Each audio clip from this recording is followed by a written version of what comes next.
nyim papa me nyim to pa but the way ya mafa kwan enti mama nwom no do ona de hen bo wie mama nwom no do me to nkaka oh e wa senga no say sisi nwom me nyim to nya abotam to ma the way ya de madren no nye enti onya amia mo fa ncham yo hwa na ode nwom na bai basin shaba woni oh no ya me no hata so no no like day by day I just think of it say hey inti me kura me no hwan de bia da ya adechi me say like me ho en touch my I'm okay day by day in day out no bibia aye okay ebusuafo bia obia ho ye che say obia ye okay don't for nyame ni ye o aye dan wona zubie merade enyi wado ye fi ensu ao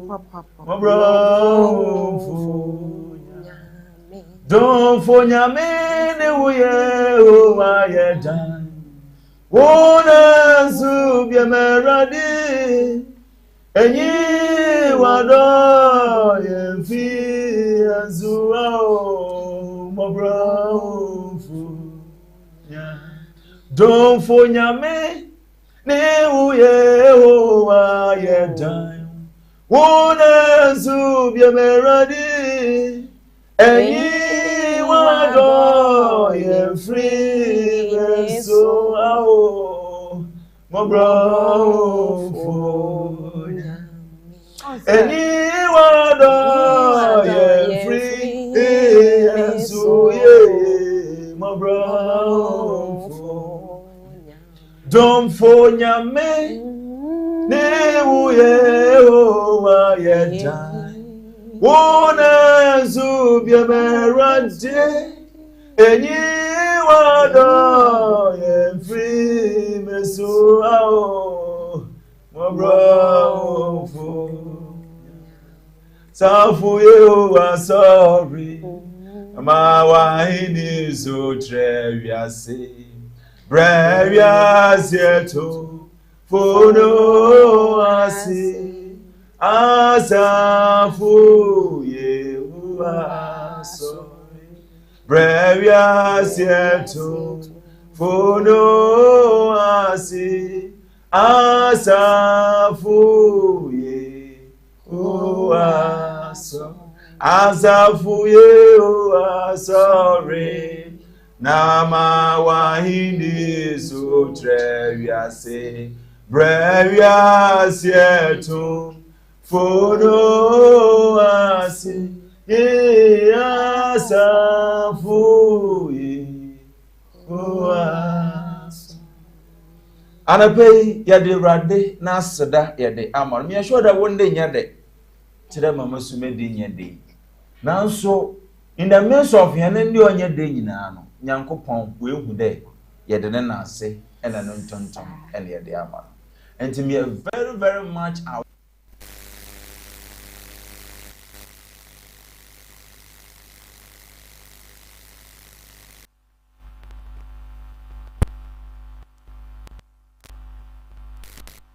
onena ekan oye Isaiah chapter 41 verse 10 de kono osmensro na mene wonam ma wa kuma ntu mene Nyankopon wosowu mu mokraw anapai ewrade enkraw ewrade ensowu mu ewrade enfa wonko ewrade enfa wombra fa wo hye ewrade nsa anapai wa bere tumna adwane na anapai we hene ndi ogbon ni ina ni mu no aken no ma ya de ewrade asen kotende ewrade se mensuru no no wonam interview aroko mensuru ewrade onawonam onoroko okan ho oben pa ejuma aroko anapai ewrade osmensuru akontu arutu ewrade osmensuru business na region ewrade osmensuru mensuru de atamfo baye efrise ewrade wa shabofo mra wo ho se won suo wo ho nse yimu a emfo wonanam pemabo ntanape with this conviction yenya we ewrade mu no mensuru ko binimu ye wanye yi mensuru ko ye ebe yi because God is with you Binom tu anamon bebre wo breseri so se wo kopere adwuma wo ye business wo ye dem anye ye but isuro bi aba mu se we ko ya wanye ye monso mokwa ebia na se ya na ebe hey God is with you anape nyankopon oka wo ho ono wonam oben ho pa otewa akomam whatever that you are doing he is with you but you don't see him but he is with you with conviction God is with you anape ko ebeye yi awaro no ko akoba ko anye ye suru aba mu se mensan nkobim hey God is with you ko eso anya won fom enanya wankasa wo noma bi akoye na ba ma ne so ntime no ntina bi mu na kwa hey don't be afraid enter kofufuru God is with you ebi kura na ma oru sisi wo wa woru mu no it is happening for a purpose it is happening for your own good but we name we are in point wakaso na say but in the eyes of God it is for your own good intana payments can wa comfort to him I am very much aware me Nyankopon dey say he is with you in dimension epedentu anamo bi suro achechero ye ya yanye wa abrabom na mpuntu ayentu abrabom na mayatia na yeti nyina ye fear suro that word fear anu odene pa word fear them fear suro na ya kan ho asam anu odene enti Nyankopon ka acha on os men suro Isaiah os men suro na me ne wonam ma wa koma ntutu me ne Nyankopon mo so mu tisa no peseri yisuro sunsum bia refi mu yisuro bia fi mu wa danfo no kwaye anye yi man kan kire ho se menso me kwa enye yi suro bia ba chekere the moment you are surrounded by fear that is it fear will cripple you there is nothing you can do and I pay say you suro sunsum if welcome Bible say Nyankopon amma ye suro sunsum nyame wa man the spirit of fear but on man abaye sunsum God gave us the spirit of a sonship on man abaye sunsum but wa man suro sunsum that is what the Bible says say Nyankopon wa man suro sunsum o because Nyankopon nim say suro ya dibia how are you to sort the suro who home dem man there is nothing we can do Intina us one man so he never gave us the spirit of fear. Nemo man abaye sunsum tana pe wo your ba. Sa wo your ba na sa wo kwa papa unsuro. Mimiti motuma akoma man ho direct. But e bia na abana basa wana da anamwa ontumo nkoma ma me ho direct obosuro because onini nidam abaye ena yesunsum no. The same applies to God. Nyankopon say Inyan ye eba ye abaye o me na abaye sunsum wa me ye nsuro sunsum nti ye neba ye neba tina kan John 1:12 o say na dodo a waji ni din o ma won tum de wonye Nyankopon ba nti na pesa agine de nkotin de a iye Nyankopon ba nti you have the abaye sunsum so you can do anything, you can ask God anything. He will provide for you because we are back. So far as why JD nko ade, one man to me say ye Nyankopon ba. Yes, nye suro ne mo aba yesunsu. Ana pesa nyemere ya adweno ko ne ye yisuo sunsu ne tinchen na ye de ahyehna akoma mi say God is with us. Intime ye nsuro. Ebokọ asen aba na di nkrumde abefi. Ana pe hen kran hye semene. Afi mo mentwa moto na membra. Ana pe medin ade nhyiraba. Oduro mensa. Ana pe menye anamoaba kujo papa bi ena yewa ha yedi jumadama so ena abna sisi basa one pick homa me are very good abna sisi basa odin we do 88 na chesa 88 na ewie no na vrongo enti we nya nuano ma suzu a ye bedi enkom mo mentwa moto membra asem odagwa no ya baba won nchen na won so de wa adwenkyere de aba ya ba sisi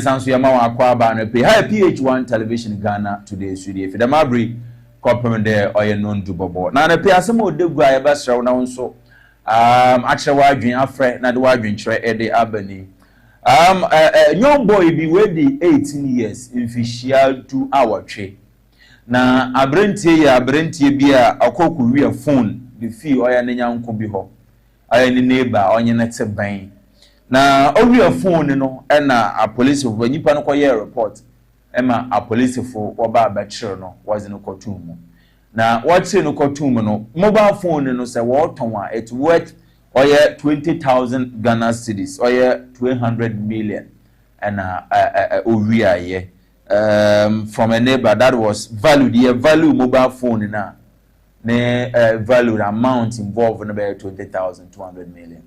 Now we na wabachir oye abrinti 18-year-old boy wadnu kotum and ochade woko na ofu kokobele awofu nso wenye hwe woni sika ka prempo ni wo ena woko police station wo mode woko akohwe we ko bisem na se bail bi wo ho a wa hwe ihyehyeye wo ho na waye ena woko ena waka chende phone oko wi an estimated on valued 20,000 nanso se wo ba mani bail pa de a ana wo betwa case no do na we ja case ni mo de a otwade awofu no wo botua 50,500 million ena chede 300 million per akona wa aba ka ho nti oda awofu no wako them 500 million no wadaba and san we tumi we twa case no do kra ema wade wana ba wade na ama no wade akọ na we na awofi sabe mpinu sa kapre we ni hwe ene we kochime nchima ya do moti ko wo ma na wako pa bosia 500 million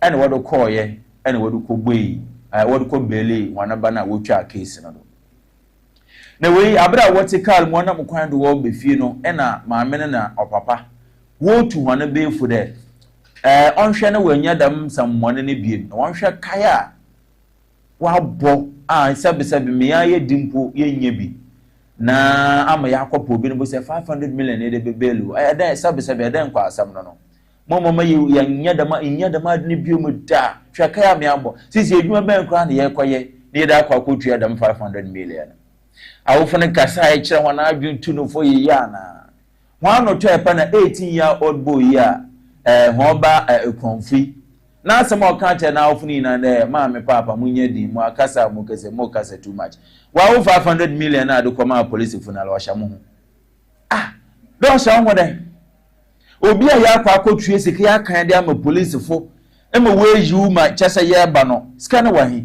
o se scan hya mu obanda na scan ba hya ho so forget we mu osusa police funeral de anyon de little boys abra waji sika no wado to hono draw wonu mu na matwen draw wonu na meyi sika no film and this is the money sika no wa ha nti kan wa kuma to yem bebi akwaje 500 million okwa fo ha do kwam ho na awonfu ya speechless what e kai bo aye din won to nkasa hey kodo nti 500 million na ya kan wa igina ho me yanyi tuam ya kan ye bi ahye police phone nsem no sika no bedi ho oba na no bedi ho so forget ho wanya smart.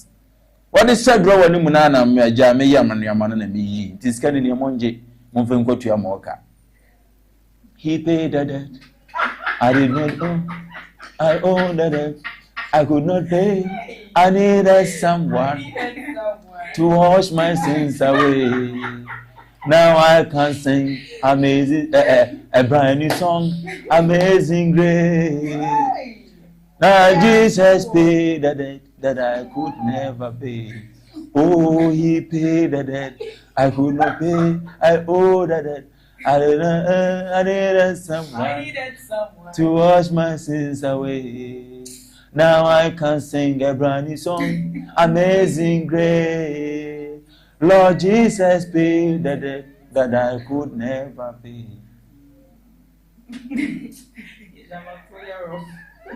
Sisi aske. Odi kotu ya neka metu ya maka nyina mami ri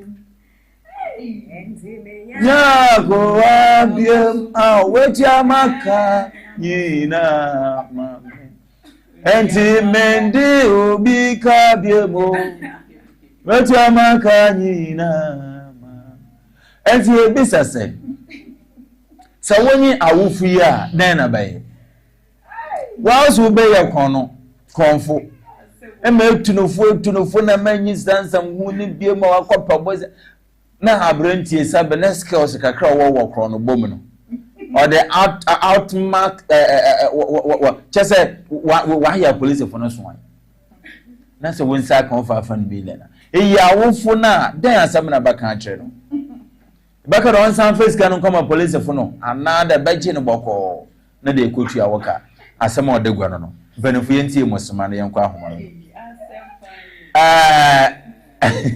ana ma body mama chance wo do ye sabentuo I owe the we could not pay. I needed someone to wash my sins away. And now I can sing a brand new song. Amazing. Lord Jesus, amazing song now number 12. Could you pay the debt that I could never pay? Get you. Ishaba, this is a typical example of a criminal. Typical example. Skills no. Typical. But say me bano no a me ka je say osime si fama me na me fe fucha me ka. Anamwa. Na che so kono bono. Kono na wo bono esuso do. Ishaba, no so on say me de bia ya me nya me be mu. Esan say nya me be ye no won. Nya me tumi fa eye no nyoma no bi ni ade na ya wo nipa. Won't say you never understand him. Say me makobre na me like me makopeska na me de balloon no na mo aja show mo wardrobe no when your skills bi so who mo fa you say physically well no do one want say hey that's what police fan say what the me fan say desk police for nyi motu yi and there's no way you be able to na we fear ha na wa ba shedro na boy kwa na ofa do yi ska no talented typical talented criminal.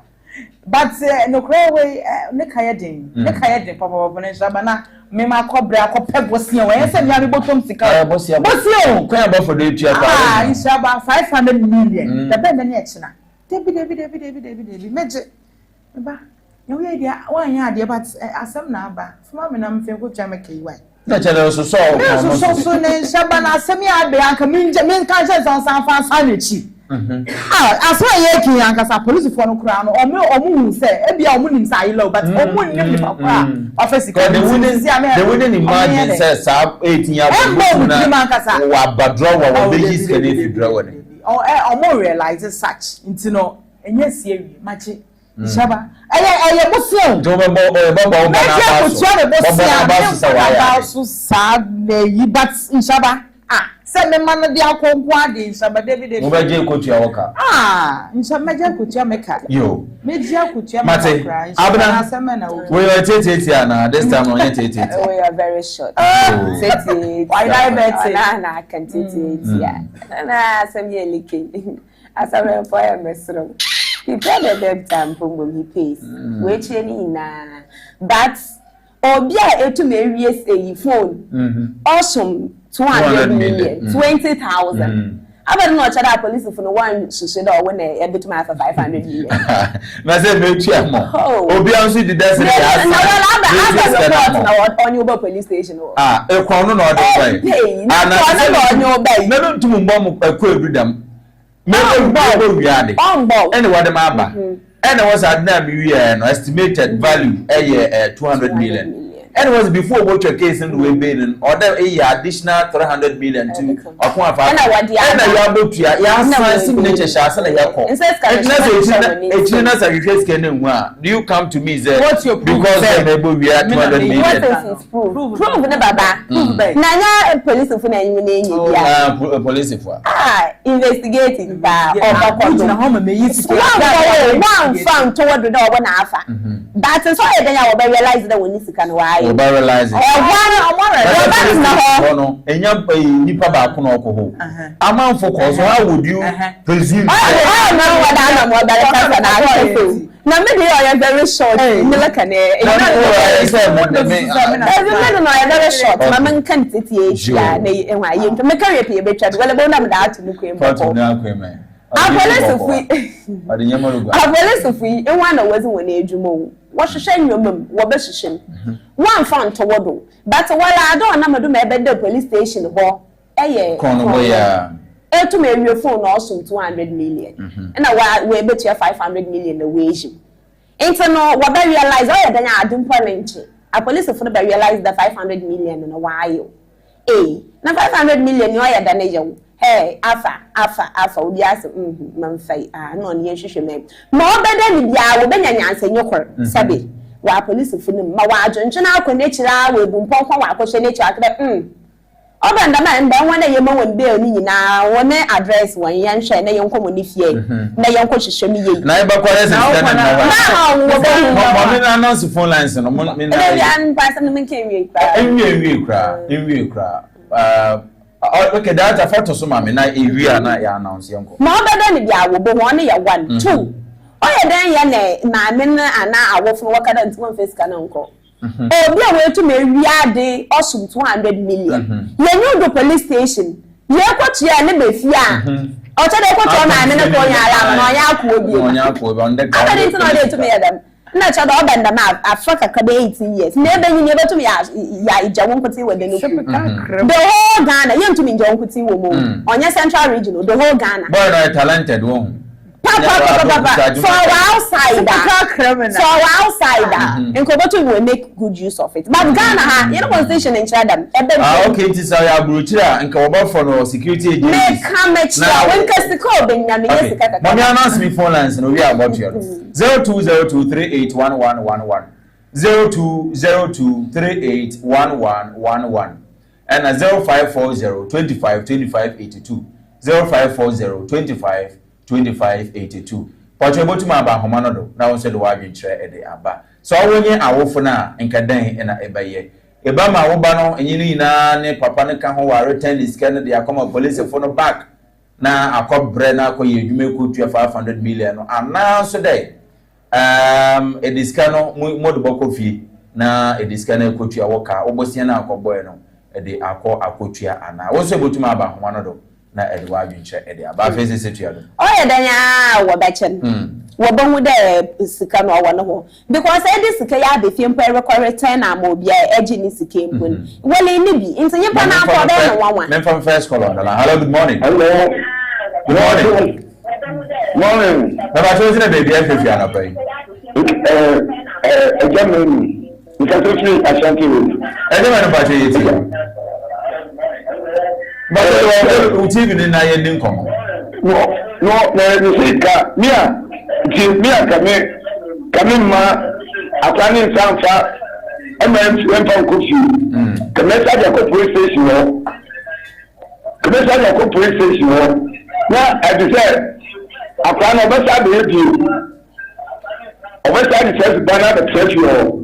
I mean, now you're senior, a buy a buying share. What's new Singapore? It is see a banner boy. Yes, you correctly. Some mistake, no. Emma, a banner and song, duty. Sakwan, I said, don't call. Small, a dead duo. The fear of us, this is by the Sabbath Fiona. So, not pray for any chance, so let's have by the fuel. For better for. To community can make you that. Let's have a performance. I could you. Okay. Okay. Oh, no. Also, Obasan, now, or the one out police station, or this cannot. Or they are coming our police phone. You can also join us on the line 0202381111 0202381111 0540 25 25 82 0540 25 25 82. Also able to my Bahamanado na Edward Wincher Eddie Abba. Our door because say to make we are phone also 200 million. Hello, good morning. Good morning. Never told you baby if you are not. Maybe a friend put you on the all right, maybe I'll tell you. Outside. Okay, won't find police station, but I don't the Bama crowd to clear outside, won't. Okay. Also, talented, while being a criminal, Papa, 18-year-old boy. 0202381111 0202381111 0540 25 25 82 0540 25 25 82 Yanko. order this kanako. Because I want police for the Bonusma, order the back. Bonusma. Nana mamma, nana papa, you may bend walk while you walk with. Nyame bachelor. More to you there, I'm so poor one, police station. A person from for bear one. Good morning. Hello. Good morning.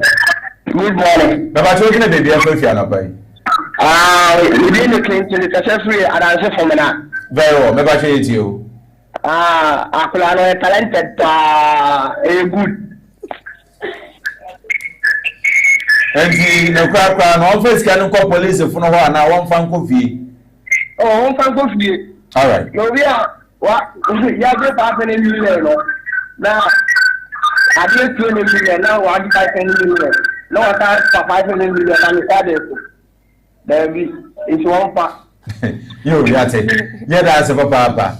0202 381111 0202 381111 0540 25 25 82 0540 25 25 82. Hello, good morning. Hello, good morning. Good morning. Maybe I told you the DFF you are paying. All right. Maybe I told you. Sammy. All right. Maybe I told you. I may come to tell coffee. What about coffee? Say, no, Anna. I will tell you, cannot stand the politician or quite liberty. Oh, okay. It was all the coffee. Very well. Yeah, that's it. Or I can't say more. Honestly, another charges. Was young Bonu could be anyway, the end for life. To know you will be Manda police for sooner. Boy, you can case it. That's why. 0202 381111 0202 381111 0540 25 25 82. About my journey on the line. Also, the wide and share the Abba. So, this kind of police station we want 50-50. I'm sure for 70-30. So, Oba will be Janamo Abano. Oba Befian, 70. Oba Kawani 30. I'm sure for 20. Because sir, now we follow to make sure a quantity or to me for the scanner or that police of one or talented. Into the one year, be papa, obey ye. Report to the name, sir, all the watching, that's a Diana road race baby, not some moko. Now, Diana will be the Adenisha or to me, dinner watch the Monsha Hosha. Gifted. I do much. I do not know, but just don't walk on all for the issues. On the police station, no. But a part of this can be coffee a day. On walk of your police if you realize now what better now. On bomb for life. Was sentenced no straight. On Befebu. Do the still nice on first police station. I shall go on. I'm doing a way you man. Oh, police station. When you do a promise, but when you park with it, I don't know what thing. I'm sure when you park with it, police station, or when you baby, baby, chan, Malaba, when you baby, baby. Now I have an baby because I forgot to the medic. Okay, Anama. It's about so be fair. Nippon fair say, Nyanka me the bit to quine. But they call a bomb of Brakra. So I send a month to me, but they call 10. I'll bring you one, sir. Paul and Alec and answer no ye. What is the probability, say, Okra, which is Uncle Rad, tomorrow? So what did what you to me the end for life? I didn't know any period. I didn't know Cornwall. I didn't know any period. A Juma near a year, no one can say, send me on a while. Oh, there be. Obi more. A Juma hopper, but 1 year away in the front man. It is about the coconut or qua. Because all the Juma is kind of a child into Korean. Oh, Korea. 18-year-old. Second, you was he said, I don't just about Korea.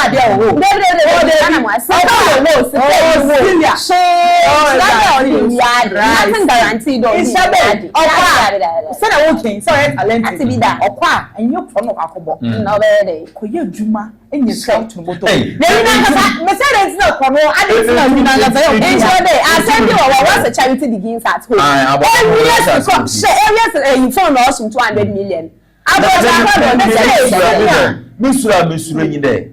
etume wia obi wa abonte am ebo wia police yi the police na individual police I multi-talented police for na desk a watching what they are this na what this case etume na room na akotwe that 500 million no from the police no one catch parents no mo kwaji say the be parents no kwaji okoje sa abosia no so mo te say sika na osimasi beje kotua ebe ye me say no me first can go see so ebi me send 2 months we dem 2 months later me ye adwuma e de usika e de abro it's one me beje bo say wo kra no what ya say da wo say wo susu say me ba no ati ase e say bia me ba de ba ya na me de brewo David dey some so 2 months me twa no 2 months na so e nya ko po say na o si fa ya nyama na anya wa wo dey wa afra na nke sampu ehu obotuma yi na aya nkofo edu nkoma obeka wo na obeka wo ni fa baby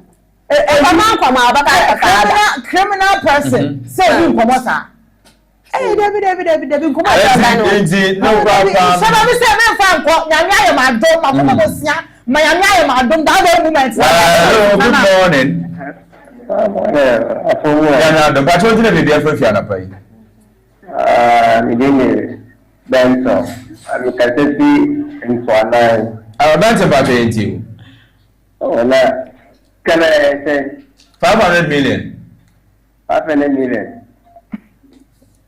would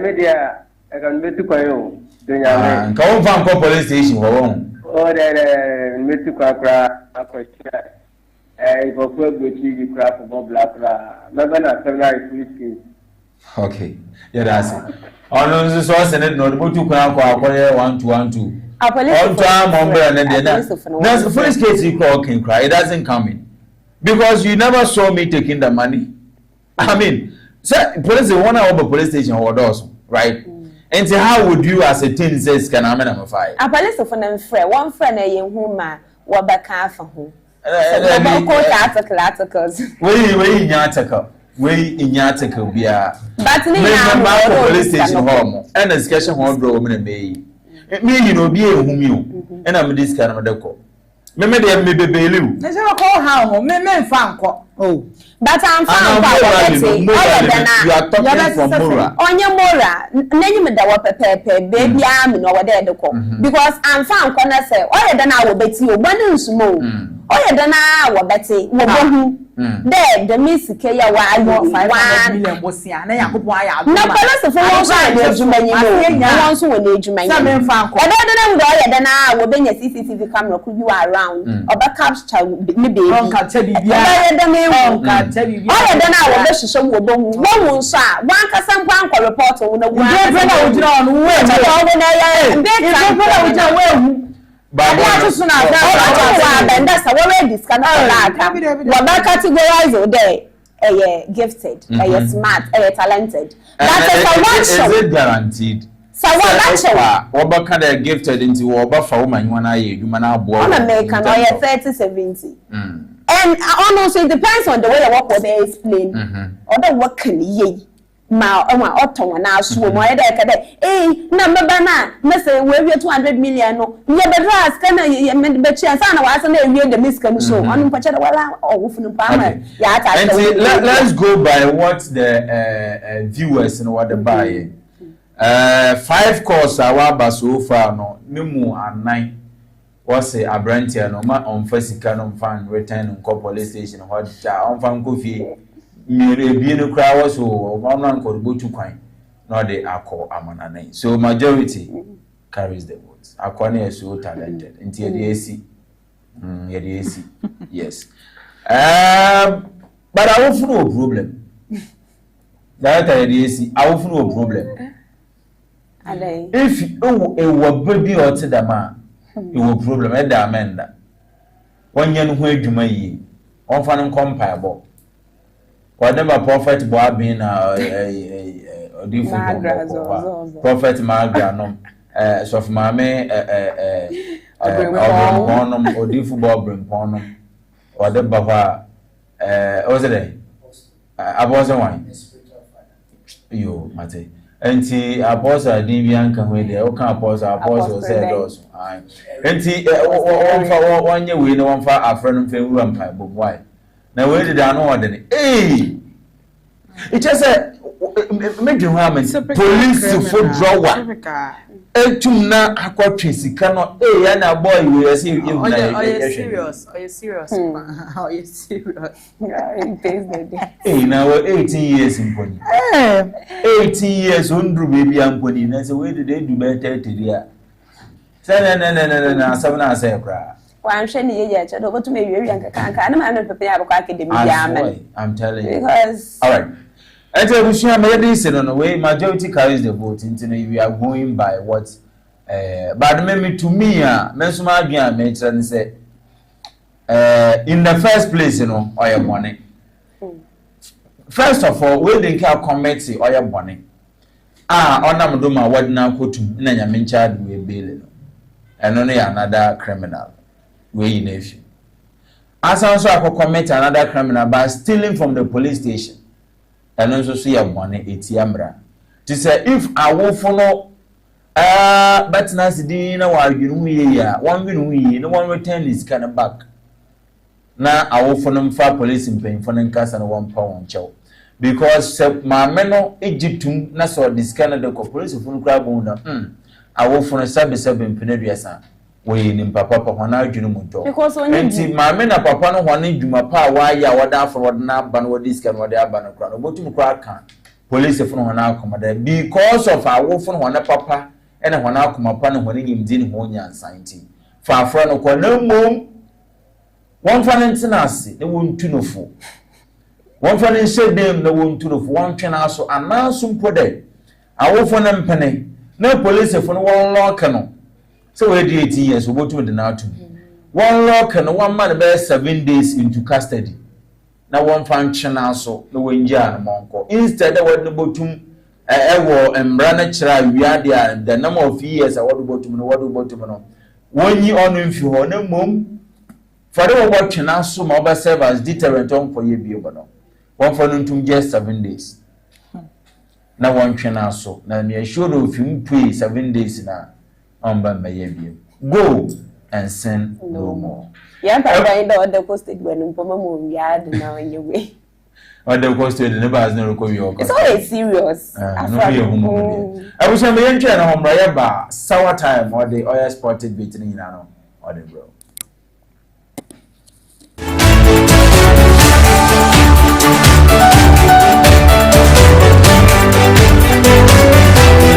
minim ni ada wa kuma so na na tufan minim ni ada wanu die nti awo ha ne mom senya me be ni nyame tintama se wo be bia na wata bibia sire nyame a odofo me ma wakwa aba e de ba prophetic hour so ewo PH-ONETV sa hu se edie ne so me hawe mu edie na ekoso aha yesunsum adwuma ye be hwehwem na ya pense mama wahu dia hawo enti me fa akonya we so aton safro chiame prophetess mama ya obempo Thursday bia Friday bia anywhere 8 to 10 p.m.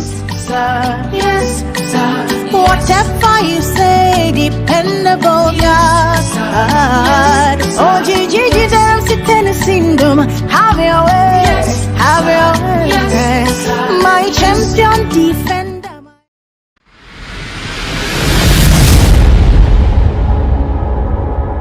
Demonic doctrines. Ellen, the entity where my say, yeah, baby. Last year, 2023, my shampoo what that. Make you interest you, Mr. Masman. My shampoo what that. Make you interest you, Mr. Masman. Shampoo what that. When you 2.10 years, you'll make a see. What you call your papa? If you know your number, if you know your color, if you know your angel, if you know your element, and if you know your work, I bet someone say, and if somebody your mind can say, when you talk about now, who's the movie? Now, you know, man can say, oh, man, you make me get it.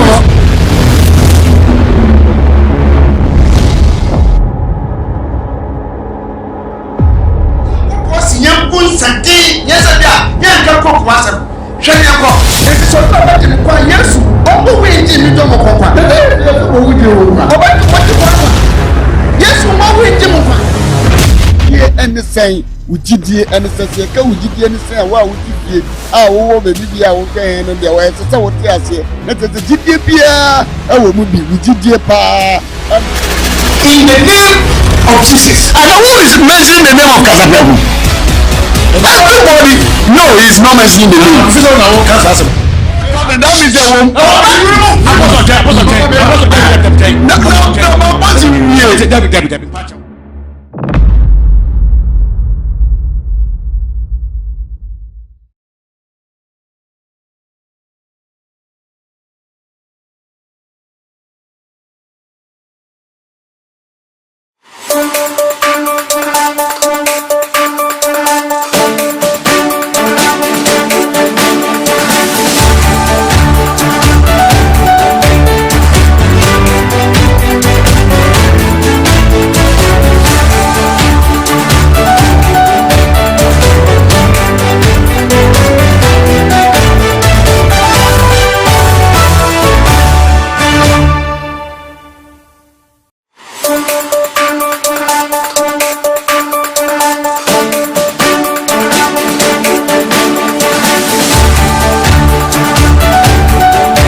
PH-ONE television in Ghana today in Sydney. Na embroidery sports updates or sported debate Sawa time Abdul Rahman Sawa Dogo Sawa Dede Sa wa kwa lafia lo ya jida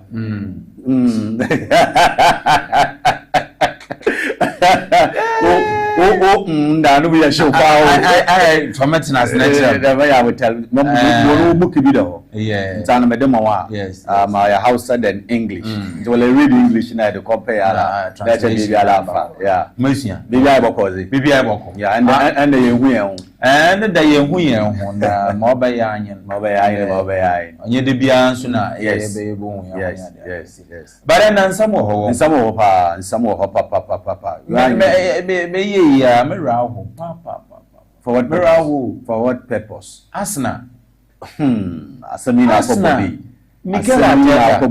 for all year 3 consecutive seasons trophies na atete win amas na nkasa ne 5 seasons we be di Arsenal ye boko 6 season we win only 1 trophy FA Cup pe not that Arsenal we the second 2 times e was the premier me 3 seasons 3 and 0% zero kwa until that ni na so me bo ntini na so no bo under league ni mo no you close second close third second last 2 seasons the point onyan how did the second no this season Liverpool awage league na point no kro onyan this you couldn't win last season so na likely na nka nso so obo win last season ko win we kra not no Guardiola baje league Man City na it was obin mo 7 points no ko lose ama Aston Villa home and away bi Team City what the baje league no and me na me bisa da sisi amadi wa kai and mo china on that Thursday and Man U no Bilbao Europa League second semi-final and Waka Bilbao 3-0 it's Man U mienu abobo final Tottenham nso Shamalmo FF 3-1 home and oloko no way so mienu obo qualify no wa final in this okaba Man U win Europa League and Tottenham win Europa League Chelsea so Conference League we favorite in the World second leg first leg we could win 4 in the finals and the Chelsea were bobo it is the Chelsea the Conference League Man U Europa Liverpool AJ the top emphasis top 4 in the Premier League yes at least Ubia yes Man City will FA Cup Newcastle Ajo Carabao and if your performance Arsenal they are in this season not flawless among all this category of trophies in Arsenal couldn't Arsenal to win back one thing is okay Chelsea and okay team bank wa pamandada but Arsenal was one man time but coach be home winning coach. Onye trophy coach. Yeah. Yes, and put in that. And if Arsenal will win the trophy there, they should hire a trophy coach on the mentality in them the winning trophy. Baby, Arsenal Ateta Eyade, yeah, all but nice football. Ultima Kwasha Real Madrid. UEFA Champions League. Real Madrid home and away. Aggregate 5-1. Na and two man share PSG. Na Madrid nation known for no. I'm saying say one won now the Abo Madrid match. I'm saying say possibly say Arsenal owner na mpenimfo no so oba tie no wetie ni ye a enya fine football ene ye pa aye obia team bia ni aim na ni focus nye there. I am going into a tournament or a league for a trophy. If you cross over fine football, what did you trophy? But the whole fine football for the past 6 seasons Ababedu Arsenal just one trophy. FA Cup. Yeah. So the rest of the 5 seasons and he comes close. So no, he has the players. Luis Enrique, since okay to PH. Even if you can PH, you won't finish it in the players Waba. Yeah. With your coaches Awaba, Cavani, Di Maria, Neymar, Mbappe, Messi, Verratti, Sergio Ramos. The players in our bay will do one funny trophy there. But Luis Enrique, players was something. It's about coach. Yes, it's about coach. It's our Canon was a coach, Bobo, and the coach is Bobo. Yes, it's about coach. What team will win a trophy? You may have the team. Yeah. You have the galaxy of the players. Yes. But playing as a team, yes, it depends on the coach. The individual brilliance, individual players. You made mention of Messi, Neymar, Mbappe, Verratti, Cavani, Di Maria. They all played, but they couldn't win. Look at world football. Yeah. Look at the galaxy of players that are holding top notch. Yeah. Abiruma J, Ballon d'Or, but they couldn't win a trophy. Yeah. But it took these young players to be assembled by Enrique, and here they are. Yeah, and every born so a favorite. Fine, what did they favorite? You tipped Arsenal. Time Arsenal share Real Madrid home. It was done deal. Obiase say Champions League winners, the owners of the Champions League. Yeah.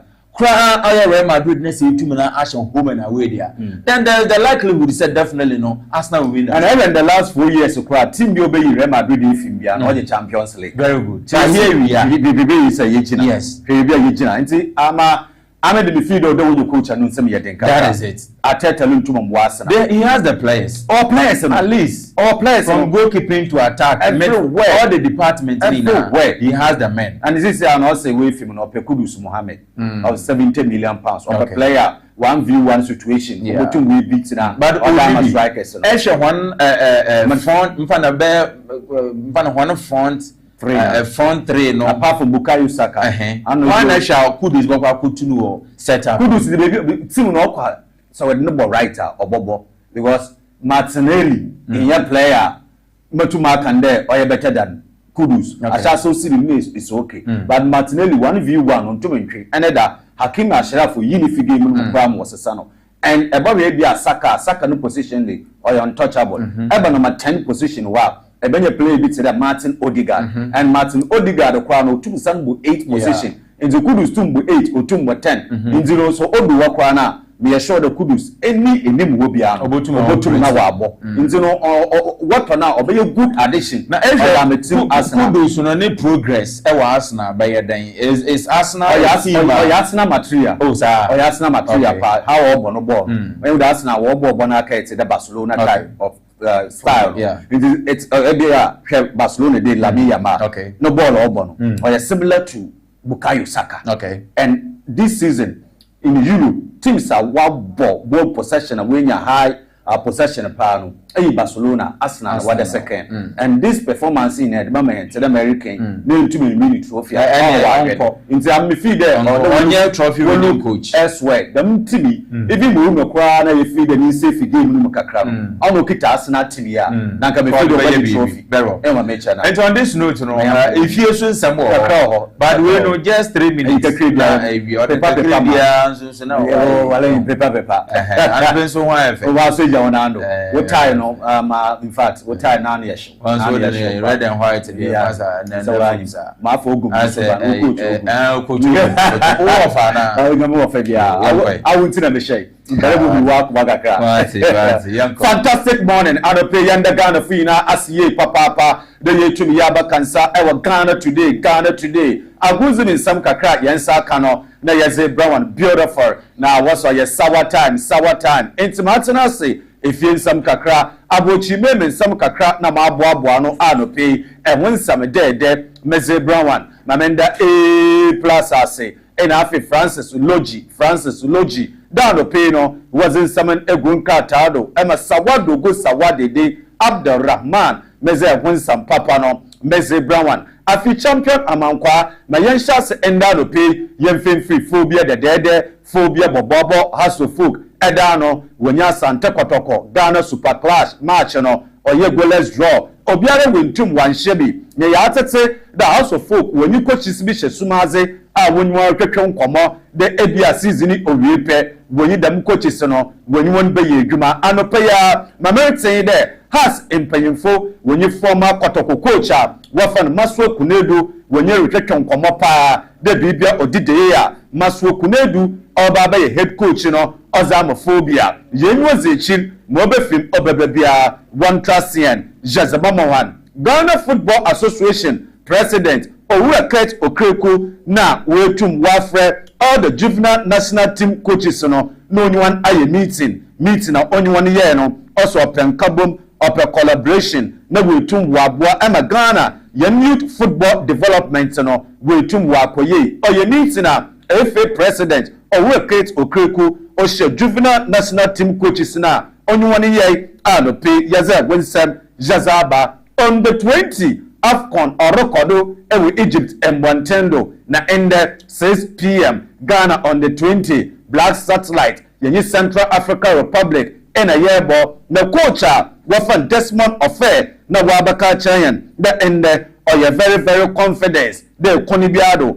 Ghana yebotu yenye win ana yenye draw na yetum yaze a qualify Shannon so the yenu group no Oman DR Congo na what top wokita 4 points Ghana ya the second yekita 4 Senegal the third wokita 1 point and after Central African Republic wada Aswa wokita 1 and ended Ghana ye be ya draw another win na yetum ya qualify ya quarter finals and to Desmond Ofe osiyanka ya na kuma na yemfontu ni yem this weekend MTN FA Cup semi-final matches and Ababado ewatakwa TNA Park no ono ina papa sawadogo make bisa Ghana Football Association MTN FA Cup Committee the final match no ahemfa na Ababado empanyefo ne se papa sawadogo Ababado University of Ghana Stadium Legon University of Ghana Stadium Legon oho na 2025 MTN FA Cup final match and Ababado yasani bisawan the even date kwa na final match and Ababado was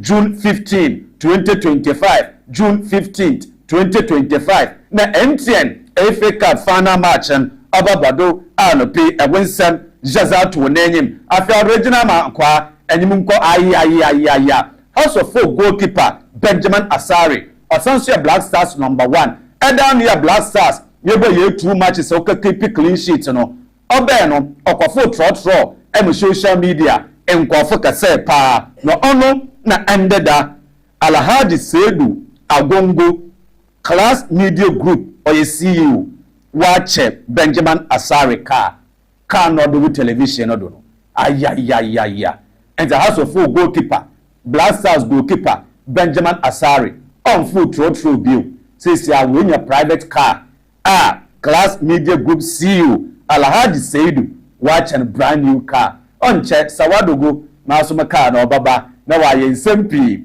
e the whole Ghana enti yambo papa na abado the way to wama has goalkeeper Maka anonso yeze wonsem Jazaba Jerry Afriye ya Ghana on the 20 player na osa kan with Spain no odi me CD logo no the logo no fon walewe e we sekunde bi na wonyi Ghana efe ye nhyehyai the player no on the 20 na Orba no obobo only 2 matches pe na wasan wa join the club no Ghana ya bo yen 2 matches no and Jerry Afriye we fi camp a we ko play e with Spain CD logo no onwa kwatiodo na wa boti mo no we escape relegation and Ghana on the 20 on here in some kakra of free one Orba afi Inaki Williams ya Athletic Bilbao one player pa na ende wojina kono against Manchester United no ono na reporter mensa kan de Inaki Williams epra into ende travel squad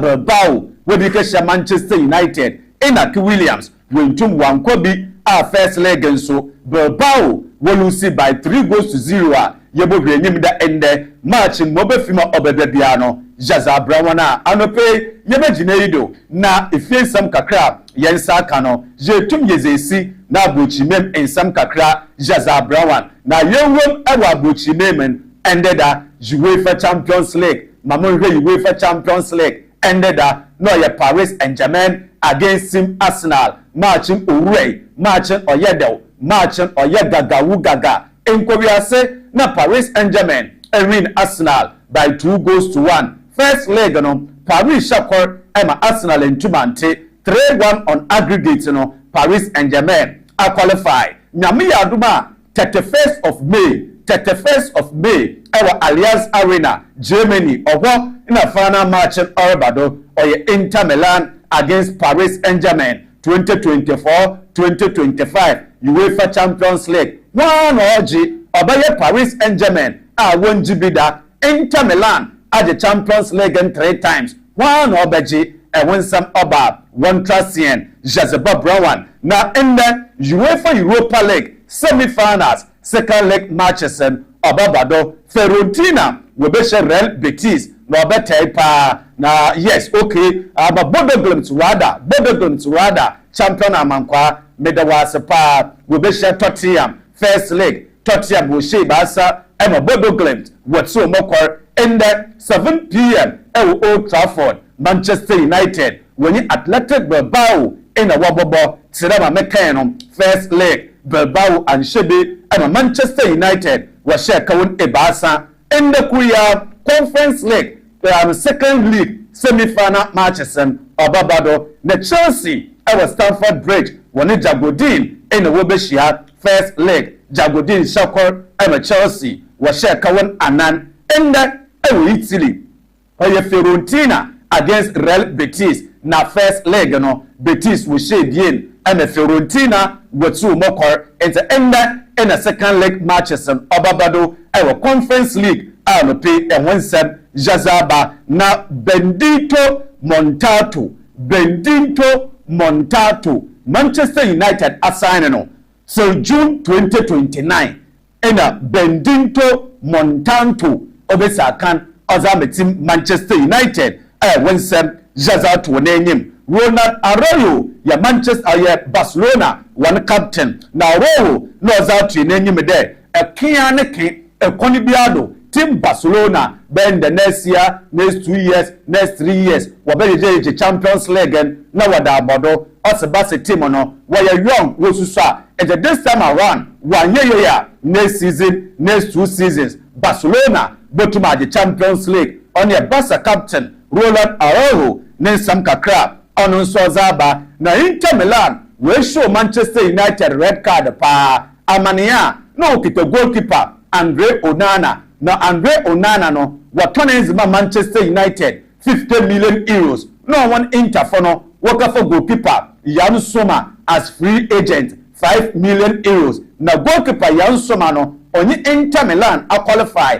our Champions League final na Onana out the goal as Manchester United na why bomb why the pompo performance and Ndoduma adecha waso it's Inter a good business pa 50 million euros Onana to Manchester na Yansoma 5 million euros per no ne performance was we nipa pay and when sem Jaza to name Kevin De Bruyne this season owie pe Man City team no onyaza obobobio na match no obetei obowura obeyefe na Kevin De Bruyne wa imemetin there Liverpool was obehia no emwe bisa kan odi amawan anopeya Napoli Football Club awon so we you need to the player ono wo freno Kevin De Bruyne no wo peno in the season we na katide De Bruyne wa ko Liverpool ana wa ko Napoli na yeze ewonsem ena yezaba etse ben shiraba ya ka chiraw the coach Mikel Arteta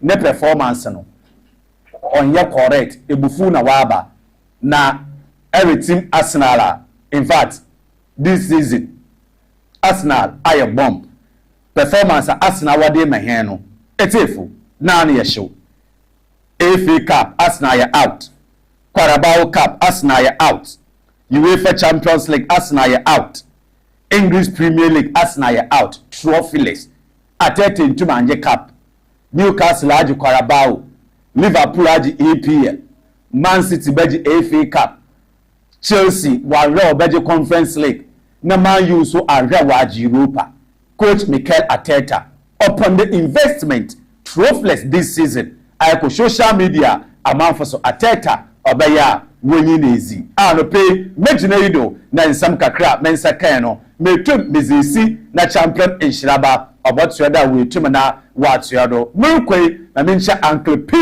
ewa Shama Junction bebi obi opeyin ano pay mecha ye papa na mencha buy more boutique ewa Cedro here au na Philanan Enterprise Big Daddy ano pay bebi obi ano mecha won ye papa so wantin nka biewa anybody 5:30 p.m. we hot news no kakra yensabakan yaze babrawan A+ and afi Francis Logi na wazen samno gun krata da Abdurrahman Sawadogo Sawadede meze wensam papa no meze abrawan insha yezesi na beti PM nen ka chel pa PM okofu video obaba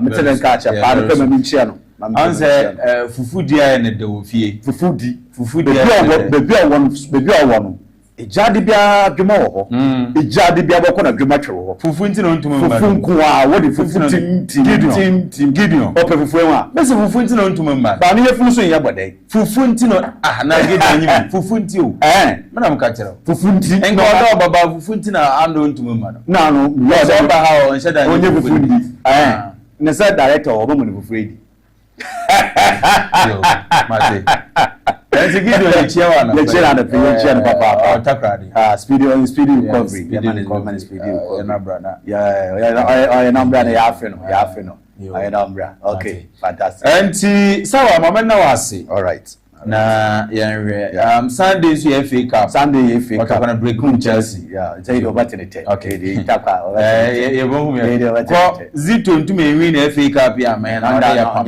nyakra anonya kra ode ya pam wa leg no kra no yenwi league na ka 4 matches na 4 matches na emu ode makoto bet and the coach yaboko Gold Stars yes and Gold Stars also pada wa league yes and no every decide and kotoko pada wa chire bibia kotoko tumiye amade kwa big teams no sometimes odumo e dempa na one of big teams no show up and kotoko so ami wanje league no kwa na on home bebre it was players na win no and we da fe na wo jail more leba and so when you FA Cup na was look at Confederation Cup and Confederation Cup and we form kakra san Champions League and this time around a win Confederation Cup na kwa na e do call FIFA Club World Cup and we mention na this we to be win FA Cup na me feed the coach na abon home but that's it okay now it's a condition but that's a sweat then we go jaya then and say say wo hot bladder hot bladder da no ban na samo taye do re da so na chede ama be se ni se bi na mu kwem leba sorry no yo ba na nyinza ana akwanyi mo bi na nyinza na ba sha ni mu jai na be se start mu jai no so da ma na che ni se bi na mu kwem leba oh fantastic entafo I am not sorry me you. I was here, moment no was. Ete Abdul Rahman sawa dogo sawa dede sawa wa the sawa time at the brew. Momentwa mo ya ba paper review the Bokrat Araba cancer no. Yere what you damo.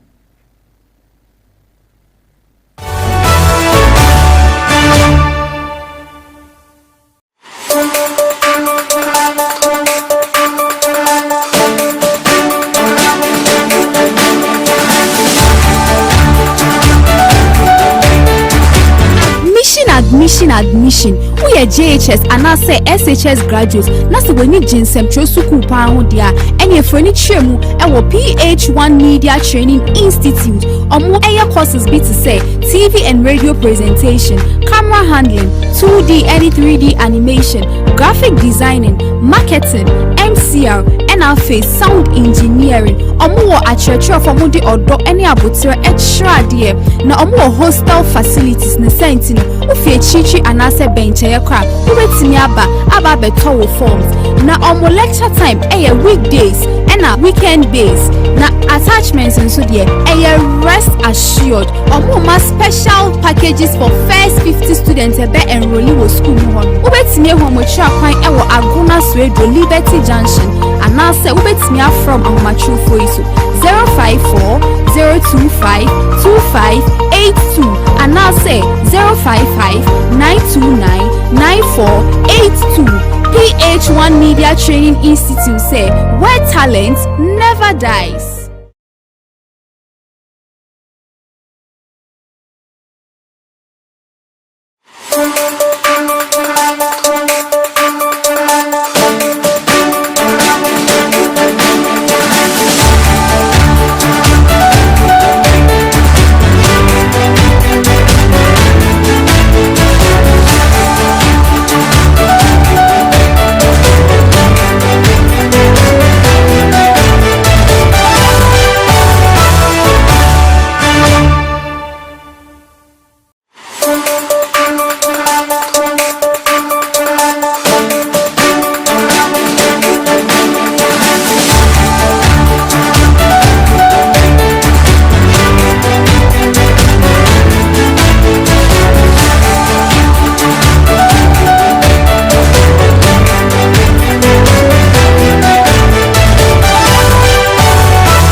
So Yamau Aquaba, a PH-1 television Ghana today. The Bokrat Arona Bakansa, young cost to be na one family. Aisha, good morning. Good morning, Shava. Abna, good morning. Good morning. Bibia Kama. Bibia the now queen. Yada Yamiasi. Papers number.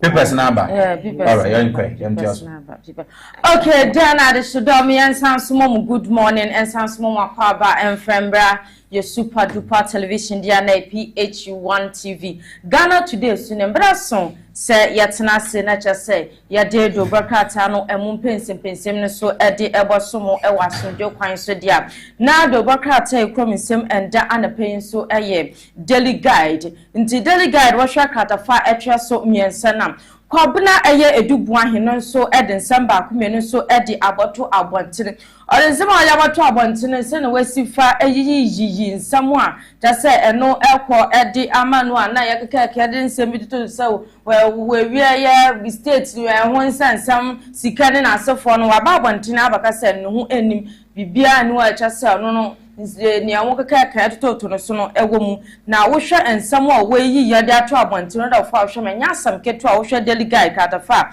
etwa so eya miensa no so dia ensam no bebre na cha se okeka bobo sika hodro eni na asefo no enya asam keto no so daily guide no ka tafa etwa so miensa no so ubati emu ensam sa so na daily guide kro no so wo hwe soro no sei na asante himan so ekokopie mu ewo otumfo so na ka se ne birthday na ekwo so okwa surprise na kama no so wo hwe daily guide ka tafa etwa so nsia na ono ane eya otumfo mofo yin na cha se eda anim ha sei sa so ne daily guide kro no so no wo hwe nchen wo sei na ka tafa etwa so miensa no so Already said in Samba, Kumeni so at the Abato Abantino or Penicassi or no so at the Institute for Energy Resource and Public Policy and it need Professor Isaac Bodi and then Samba Kumeni Abato Abantino and Penny John Dramani Muhammad 120 days, Boston or the Shep, Ghana for so but not 120 days, not never Google, Kum Senabayam, the manifesto in some other kind, Yasha Ghana boy nano.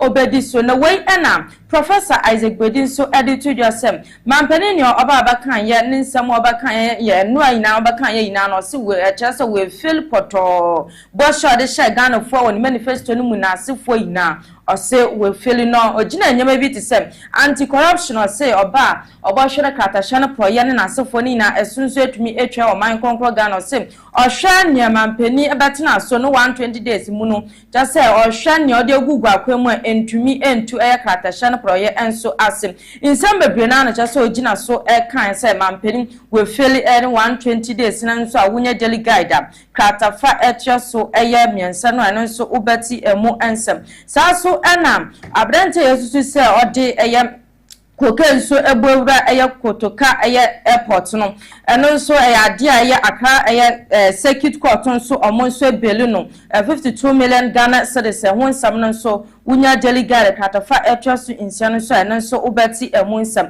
sa so delegate kronmo so no hwa katafa etwaso insiano so na akatechia so resident so omo so demonstration chechirenche no ada yes akatechia so adeshidom so chechirenche ni ina nsem eno ada na boto just suppose for any NIS which national security force so gbogbo mo potem wa omo akwa private mining sector bin so omo kesizi omo nyamane na asefo no we na ade hidom so omo ntia sensem private mining site na wo omo akachwe ya dia mbra kwan so na omo afa so omo tu egelem se ade na asefo ntina omo ntia se a omo so ayo chechirenche no so unya delegate nso okinke katafa atwa so nsia no so na so ebon dero ende anape sisi say ya de wo bankrata na wetu ya da no ye de wo beko the business analyst ono NSA won say nyimfa wanam also corporate Ghana must support the media KGL boss and or the abetu gwa oya knowledge works global limited each and it's oya KGL and one boss no and or the abetu gwa oya Mr. Alex Dade and or the abetu gwa the corporate Ghana must support the media corporate Ghana must support daily business the business analyst and now the abetu gwa shall say nyimfa wanam also knowledge works global limited or your KGL one boss or your Mr. Alex Dade and or the abe together corporate Ghana must support the media now so one on and a deputy finance minister or no or yeah Thomas and Pemnyako no so and they wabo Italy for one abad ye papa one on to other what no on man Ghana and kakra total koko and a health sectors no emu. Damaran so ene esha so wanam. Also World Bank forecast decline in global food prices in 2025. Na chada World Bank Ghana yeniska kwabia no wa shira we remember them 2025 you know wan kwaya na global food prices na obomo no wa akoso be 7.0% bi. Damaran so ena eba infimfi no wanam. Also inflation drops to 21.2% in April.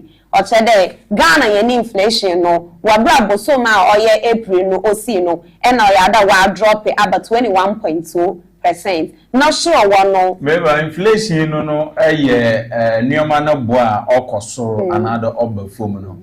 See, according to the business analyst, no was in the month of April, neoma no bona perform by 21.2%. Is it reflective? Mona moko market. Nema no bona before. Yeah, sure. Nema ben last 2 weeks ago, and fresh tomatoes equating 5 cedis. one back. Correct. If I say this. So in the month of April, that was last month. It turned the last month anymore. Last month, I'm looking. But it's May, the year before ponche. And inflation was in your man above. Business analyst. By 21%. I when I mentioned also wow, okay, wow before 21 dropped to 21.2%. And I said watch them what to what's on your model. But the market and that. Yo. It is our specify and your man what to do. I don't care who there. Eto. And your man in the boom before. I shall also come back.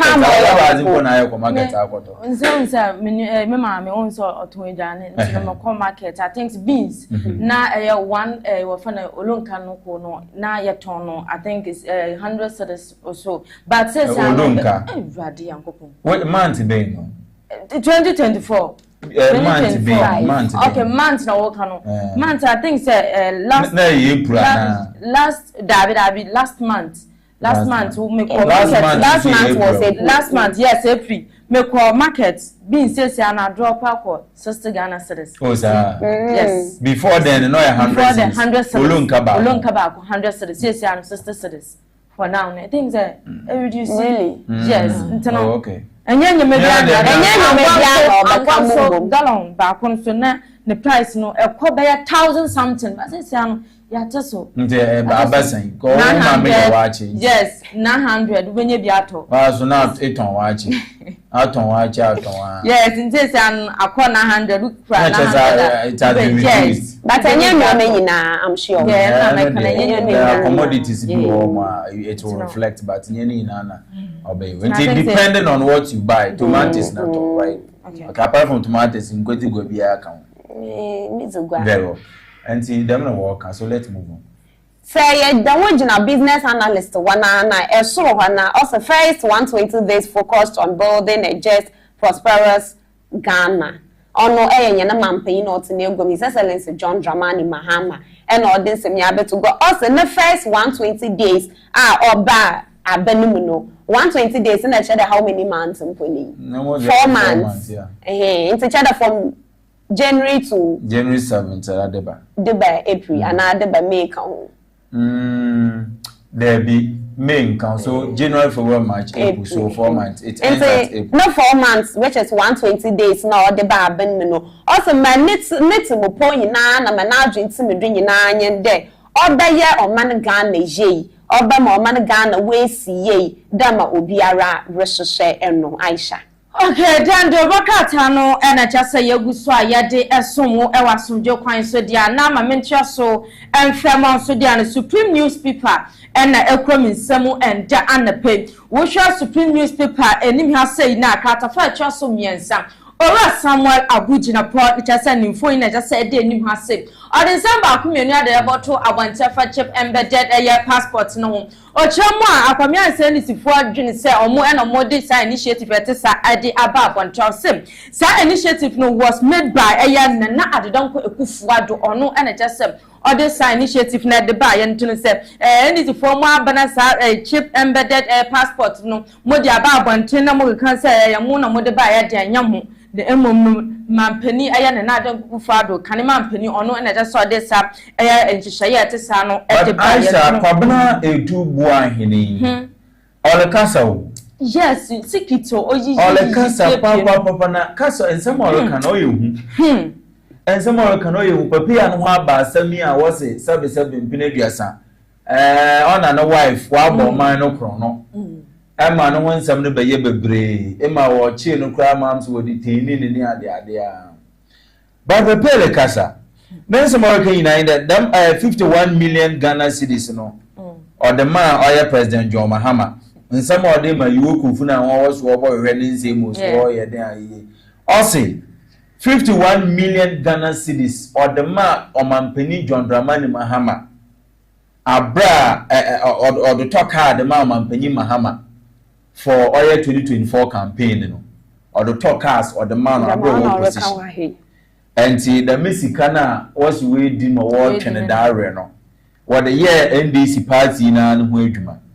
Another or the aba and it's 8.3 million Ghana cedis or the supporting NDC no so one campaign in it's about NDC campaign 51 million Ghana cedis 8.3 million Ghana cedis ni nyina na the supported John Mahama abra na opposition a wo ba be demonstration elections no enti we akwa ne dem as a business say if oyampa the ora edubu ahina inde wo twene dare wo so na mfi wo bona ha wo bona mama wo pa na asum wo wona mfi na wo wona twari say okokoba de oye no kwar de nensem o kan do de misike de aboa NDC amanyeku no wo oye campaign mu a what is going to happen? What next? What next? Then ebesi if only say nensem o alleged or the misike de boa NDC oye omampenjo mama then candidate e man dey we tunu we bon win power. Here is the case our power now pen do so and wo twene dare wo bobbo ni yim ekutuku wo bobbo na so mi.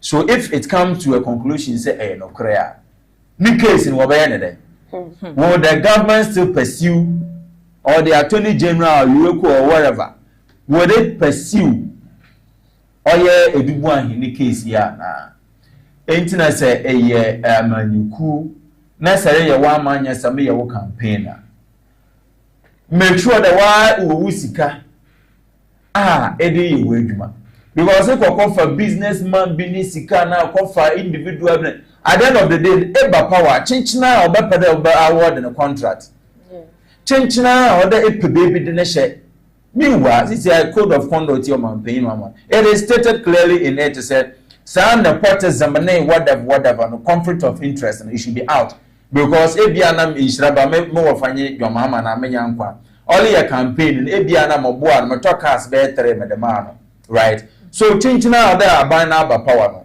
or mom contract mama de to and that is what happens obi enyo modern skade share campaign mu kwa say nana dori a campaign na Dr. Baumia campaign na me the miskare question je Baumia na me pana symptom no because of what I will get at the end of the day if you become the president or that much omaka and that is what happens as it one mayor president and I walk away no one man president the end and say you are lost and aboka but the movement who is going to be a campaign they support a particular candidate and my candidate in what say obi the next question we nya contract and we nya positioner bo the nyimpa no asha so den samraba this man this guy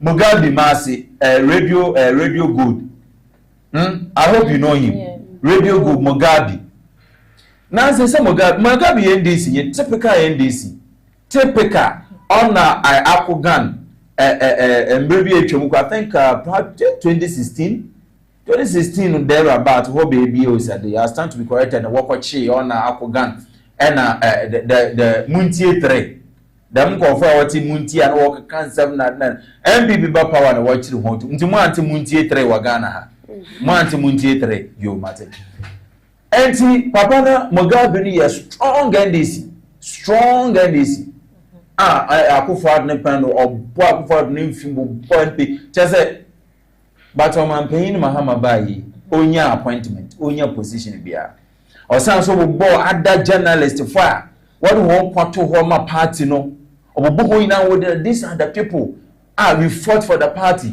but aban ne ba power we jam we jeje mo opposition and ma won mpo accept in central for said 1 year that dirty job on a cramp on they've been given appointment and our position. So I am arriving at a point make a day. If the government fails to honor them or if the government fails to give them the appointment of positioner, after they will come out and be spilling issues around because you understand? Until purely ya part to a campaign all of both parts, in return set up a power over your position. So if the person does not get the positioner, or the party, no loyalty, or now the belonging to the party, or about changing, now why wakasa, was spell issues, secret be over now, or the Baba Vina do one or spell or a secret or but as to what I say, Moroccan and Banana we live to see. No Supreme newspaper no share a year Kwabna Edubuahin. no so chasa ne sensem odi aboto abonte yi secret no so ewo NS mu no ene chasa wo hwe the Supreme newspaper no so eno so katafa atwa so miensa na wabobo sika hodo no dofo enye asam ketu ano so wonya the Supreme newspaper no be okenkan ya no so obeti emu ansam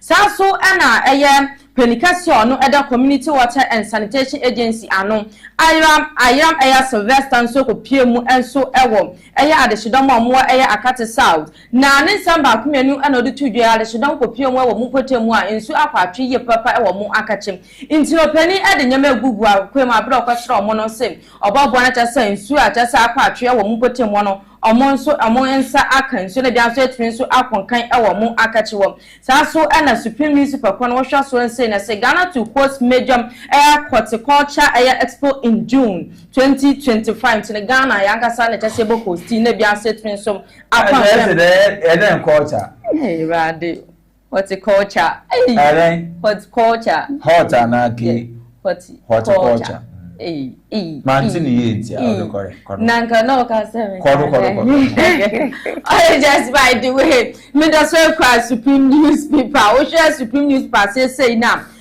Openicasio no so ko pio mo pram traditional area no mo warlord and ni de asafate bantama and so the samba kumeni so de aboto abante no sem to say 6 years ni and ne tate waka ono and to say paramount chief and so pram yen ni si ade so mpuntu djuma acha say also oboa na ta say de shidomo mo pram so mo nsaka no onya back 6 years and no tena so mpu adjuma back say oni legacy biale baga say osimesi we betena so no tumi abo no puntudwuma akoso prampram o se da bida onye bida nso ewo na akate nti we ansam a bantman so edi aboto abonte no so ekọ edi amatata waka a wunya new Supreme newspaper ni bi nso okenkan ya no so katofa atwa so enan so eno so ebon jero enda anpe obasisi say yete da ubankrata no do ni ye record the daily post na CJ no one nsem ya Chief Justice no one nsem ya wa abatogo yaram na Justice atukubam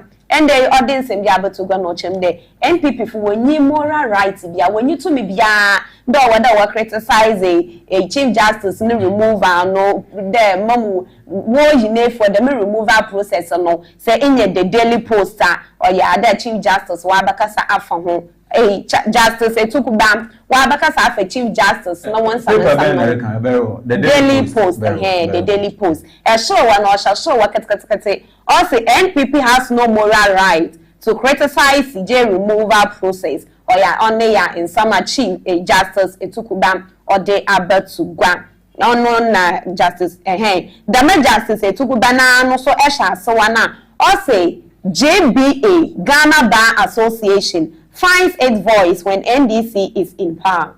Ocha the Ghana Bar Association no mana na watu wanenze ananya da American.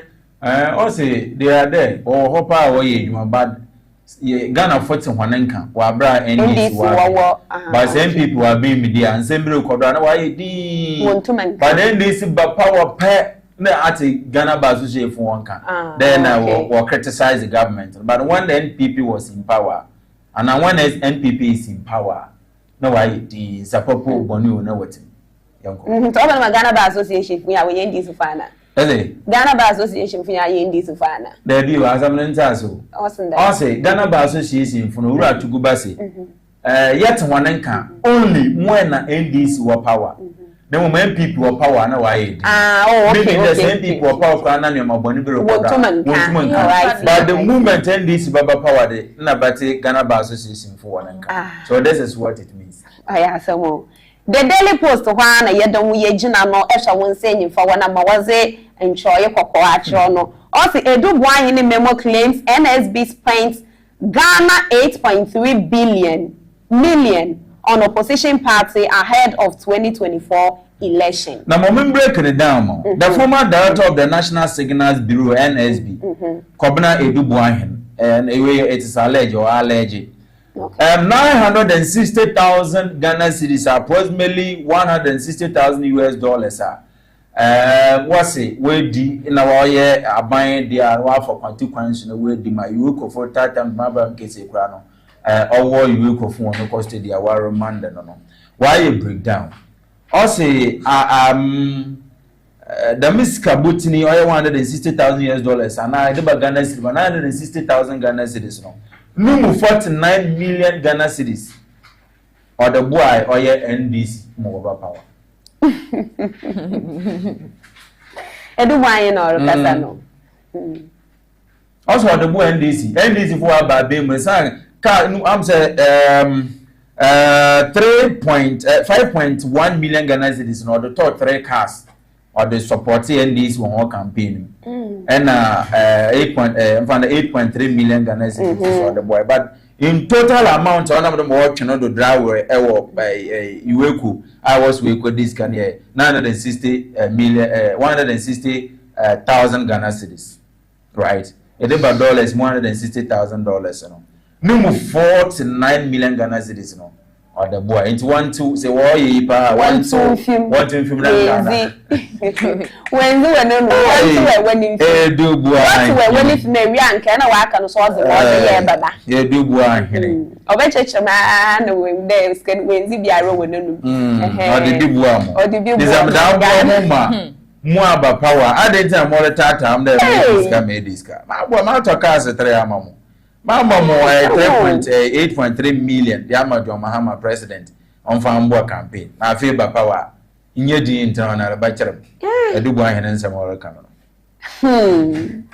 Say, yeah, the one in a daily post one action 50 no one on I wasn't sure if we actually would to no. Also, my 120 days is resetting Ghana. And building the Ghana we want together with speed and determination. Yana Mampenyin, His Excellency John Dramani Mahama, and Oreka E. Also, now 120 days, ya kind of chat from January to April. All the days in war, Abemina, or the war Abemino, or Yazo, they reset Ghana. There, Obama Ghana, Wabe, your man Ghana, and a Yenina, Yeresosano.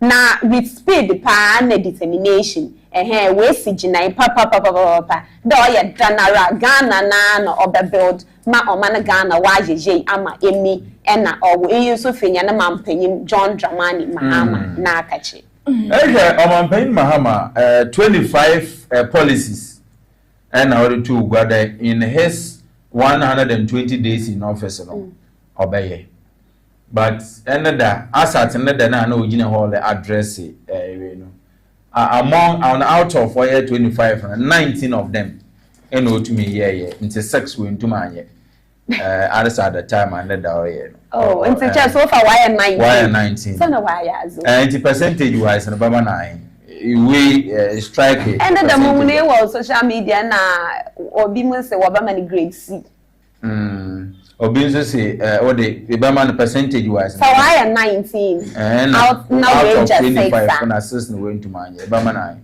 No, yeah, money, 80-85%. Sir. I shall Bama percentage saying I do 25. No way when you're 19 as Bama percentage. I'm 70%. Okay. Obinzo man 52%. Oh. Yes.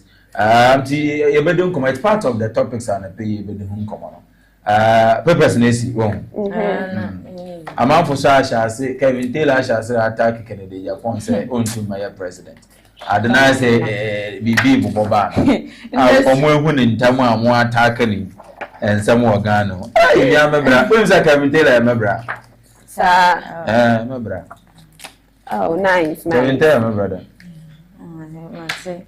Kevin Taylor my brother na papa nyi kwamanka so mahin okaka bi na yede nando na okaka bi na yede nando ya no fa ma me nua pani oh okay Kevin Taylor my brother okay I think after the elections he came oba fie na papa but I couldn't go there to see him.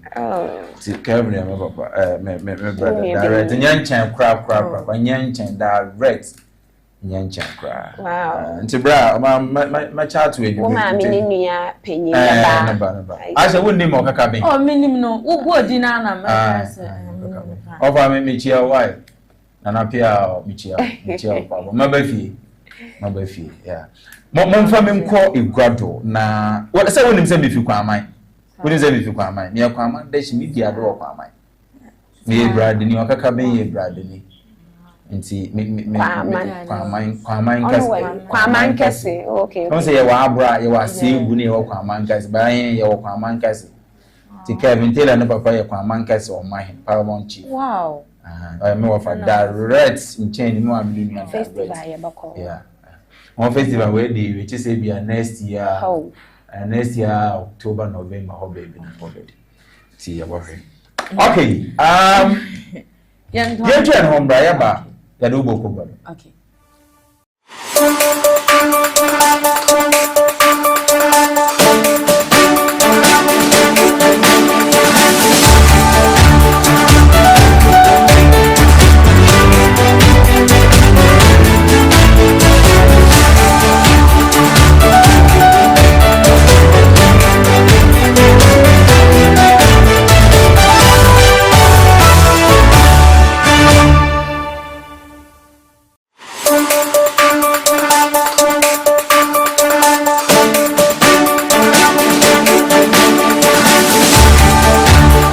Baba Vision of Hope Herbal Clinic.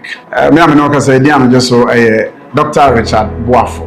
Me kwanche for penny am da Vision of Hope Herbal Clinic ano. Vision of Hope Herbal Clinic o Mankasim. Mankasim no your Pentecost School. O free be bia be si Mankasim. Now say o ko Pentecost School a driver bia be hien bia obetumi no aba Pentecost School. E ben SAPS school open and a Pentecost school never. Oba Vision one of the scientific herbal clinics yede aba. Na the yehwe ne say yebetumi aboa na ayaresa etumi agina na na so. Eno nti with Vision yesi eno so ne say yebeka kan ne mabom na yare bia eye bia no so watumi anya na yaresa. Nti yenhwe yare baako. Yare a yehwe ye bebre but ma me nka mo bo biso ntrel. They wanya prostate and the yesi rubber shell and the tubes no mu ontumi nyonso prostate enlargement sana wo de stroke sana hepatitis ahodo typhoid fevers diabetes BP the attitude will be ano ye ne ha no yesi chise nipa na kan sago no amicha wade ba ku bi o ha oba Vision a ye the machines ahodo aba begum o ha na machines e de aba begum na bi ni se ye o machine de screening ni peduano na ehu yare asana ye de draka sana ye o machine bi se ultrasound machine ye ne lab technician ahodo sonographers ahodo e no mba be use machine de mai ye ne aso ye we lab ayo ho eno so modja mu hwehwemu bia sa wo de ne full black count ni nyina wo ba ye betumi aye e wo Vision of Hope Herbal Clinic ama aha de ye wo ba bi a wo ba wo betumi ada bi ti se ye female ward so wo ha massage na ahodo nso de e bia ba be gum wo Vision of Hope Herbal Clinic aha nko anso ne bia wo ba ye mfa sika ento yare so me se ha ye mfa dai yemfa sika ento yare so ne de ne se de ekuta wo bia no fabra Vision na wo ba ye behwew e ma nso watumi anya hoto enti sisi ya Vision e ya admission ye de nkofo gu ha etumi hwe wo e ma obi atumi nya na yare sa memfa ho no wo yare bia but ma memfa topic ba ko ne ye ne hu nkomo kakra me ne wo e che yare bia ya to no din e stroke abisanfo stroke yare no e yare bia inka pane no yese a company for pe ba mi amete he ma hwe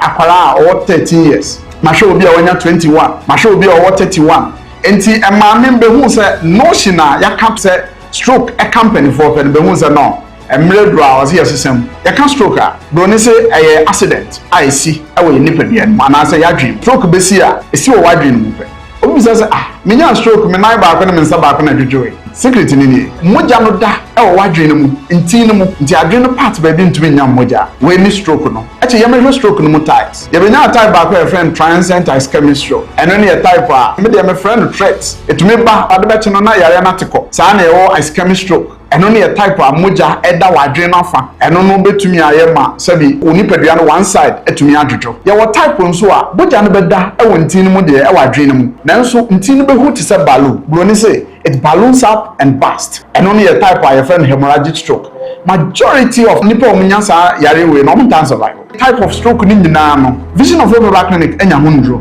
dan no obi bisa me say symptom be na stroke danedi you can't stroke symptoms first one headaches obi pishutu bia wonza wonya headache na headache no it comes with dizziness kakra bonso wani so chino e wo mu a obonsa one side o feel say tititi especially ebra e ka wonsa baako ene wonan baako wonan bankuma wonsa bankum mo na wo feel say e hoye tititi no na wo tinka say weakness bi so epike wo we no na ma ye hu nse moja se die fusane ko sa part no entumi nkoye de di wo biem no ye ba be hu se it also comes with severe weakness upeja de kora wo be hu se wonsa abakasa wo so ade ma na fi wonsa to form at this stage na nipa no obugba koma no wes a ono abenya keka bom dia kaye kasafuwa bi no bonso na mo fonfon bi sa obi didi a na oka ne tagrama we mu nyina ye stroke no symptoms ahodo a etumi edeba ene ne ye beye ne dai obusanfo the best thing you could do is say ma ona nyentia e vision of hope clinic de ne na ye tititi wa obp e wo soro above 160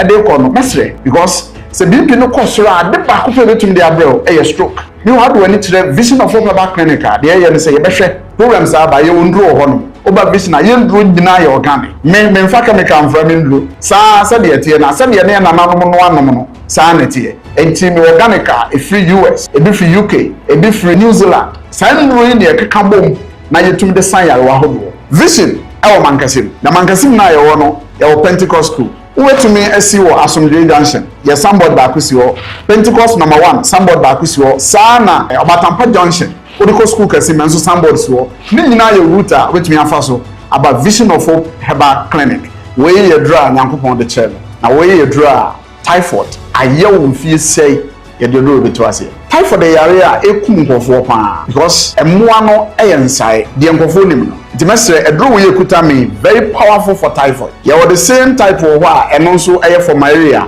ekun say ohun beto o hwe no yesis mi table yeso a we nyina your organic can be from different countries never we say o hwe mainly for brain na then na ye hwesa clotting bi a form wo brain mu timika to say you stroke edro wa ha me kan nim de me gina so america en nkaye osisi nyina obi a wo de dwuma edi se dro we ehye mako 100 a oba na wo bintumi to 100 no betumi ato half ye de be ma nti na mse vision de oba ye nyedai ye charge ye kuta obi a ye be hwe wo so wetumi enya wo to bra vision na obenya yaresa enya no so mesrew o pa me numbers no betumi apike na wo ha eye 0548191209 tembiemo 0548191209 Vision of Hope Herbal Clinic. Your healing becomes our joy.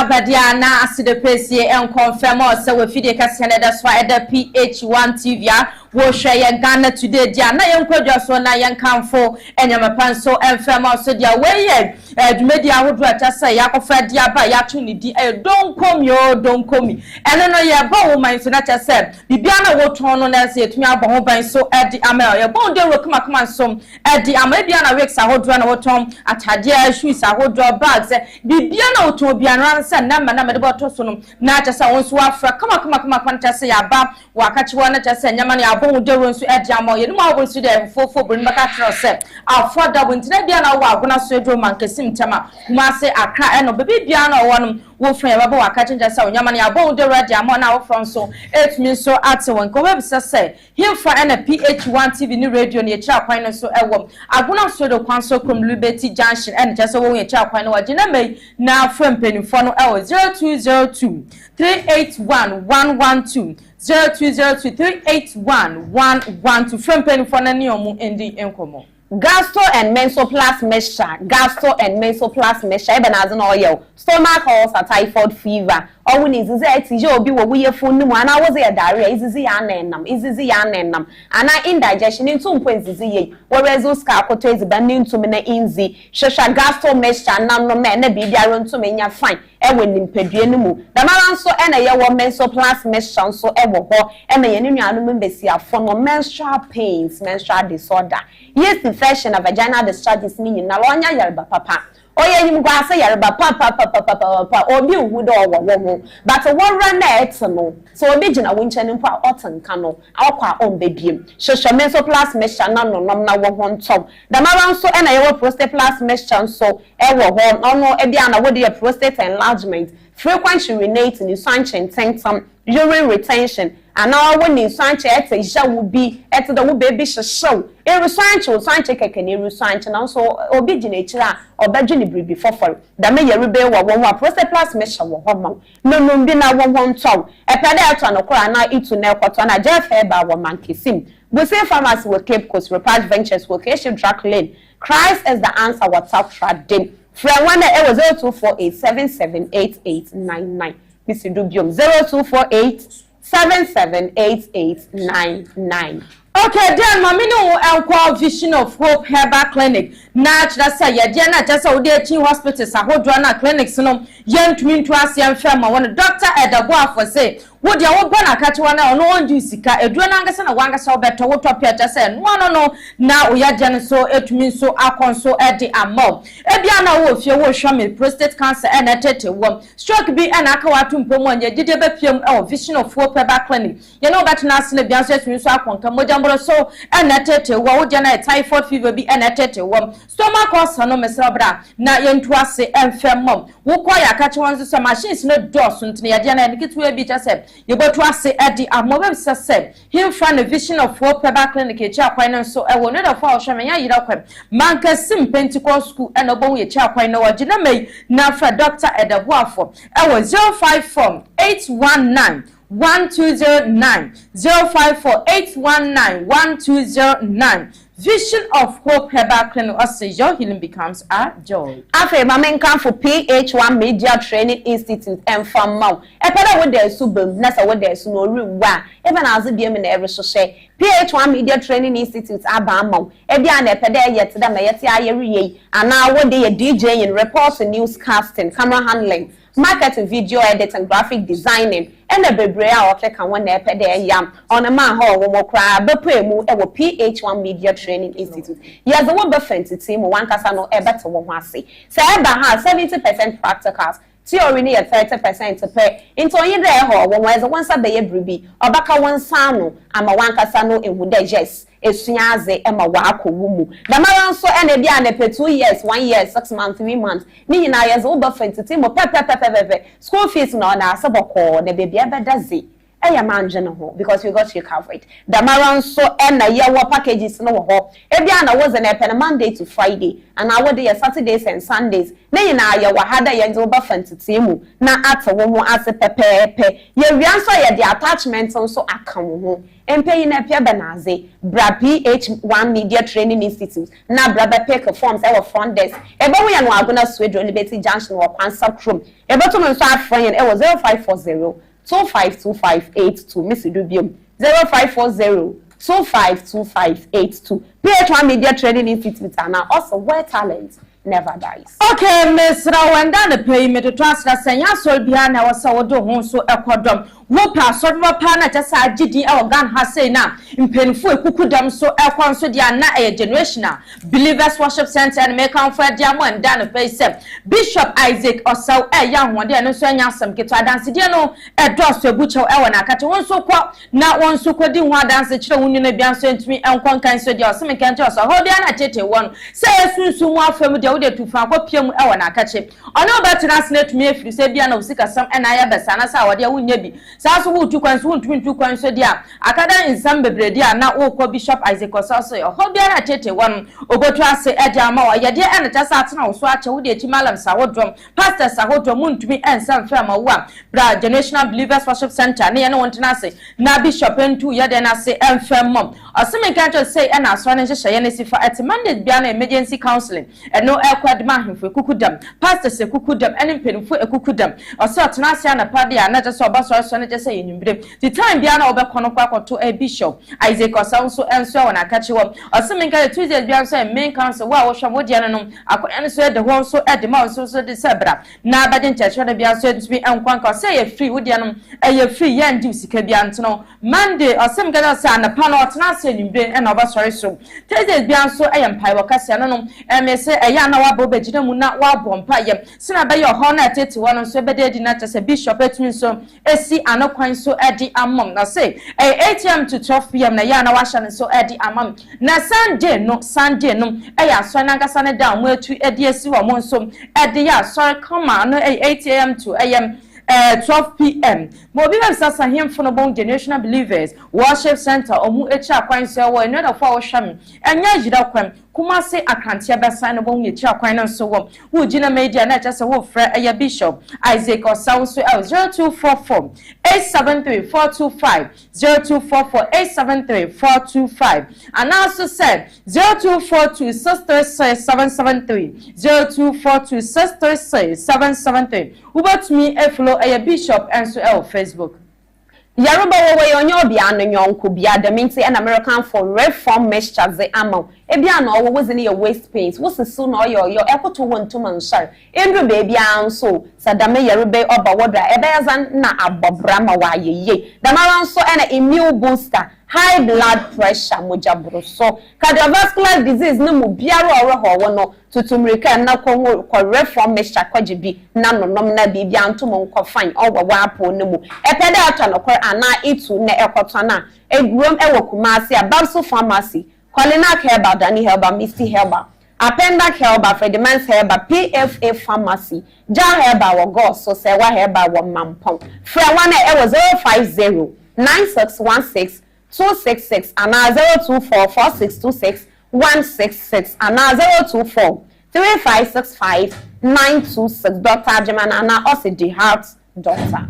Okay, and there are your opoku Agnes Wisham Awakim Ayatechimam, and there are your what the way if you cross my door for passing and can't sem. Yanko and Fofi Adumu and Qua Adum to Poco Agnes say cross one same or fire PH-ONETV if you can so I will show happy birthday. Yanko and show on Fofi Adumu and Qua Adumu. Oh, Mama so and yadi answer what town for near wood there to a tradian pon Yanko pon and him so and yan femo.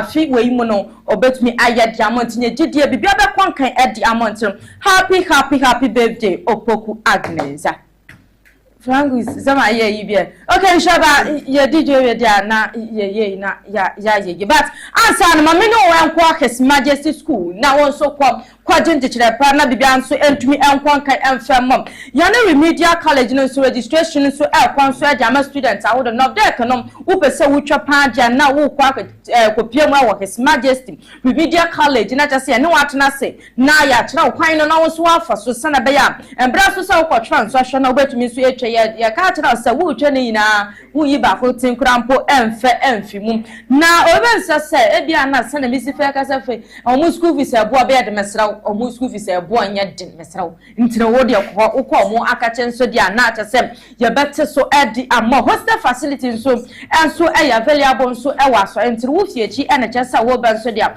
wo benya bia na so wa de na watumi esua de comment wo ya wo fo wo hwamia for Badam His Majesty Media College na ontumi motrom enso hwe no ontumi enwi ni come na bia so ntumi ankwanka ya wo basic school so akwan so wo ban from credit to primary so ye be training no so edi amam awo fo bebre na no mba so ebe piemu e wo ya kache won so ye training kwara no ya tete e student bebre na enso e wo ya kache wo CCTV cameras so ya available so e school na so entina kwara na ba mo sensam no de gina na so ye sa so na nyama so ye di sua aden kwara ndi be di agro so eno so e wo school na kache enso ho na we sasa hemfo no bo His Majesty School ni cha kwan so ne no fa wo hwame ko pia wo finfin man to mi so da na cha sai man kesim school kesim e no bo ye cha kwan no so e wo baje na mai na wa fa da master enso 0557 889 076 0557 889 076 and also send 0200 484 818 0200 484 818 na bibia entumi enkwankan emfemo insure ba awushia mayanda Aisha ena abna basaw ase then the wadian akogodo na wadi paper review nso so whatever ebosome. It's exactly 16 minutes after 8. PH1 television Ghana today studio. Mutual Mwasima member. I'll be having Honorable Echo, a champion communications team member. Aguna West. Then also an Honorable Elder Anthony Kobana, communications team member NDC Guma West. These are the men who will be doing the job for their various political party. Mutual remember. Yeah, the better not near don't come out near that trade. Don't go anywhere. I'll be right back.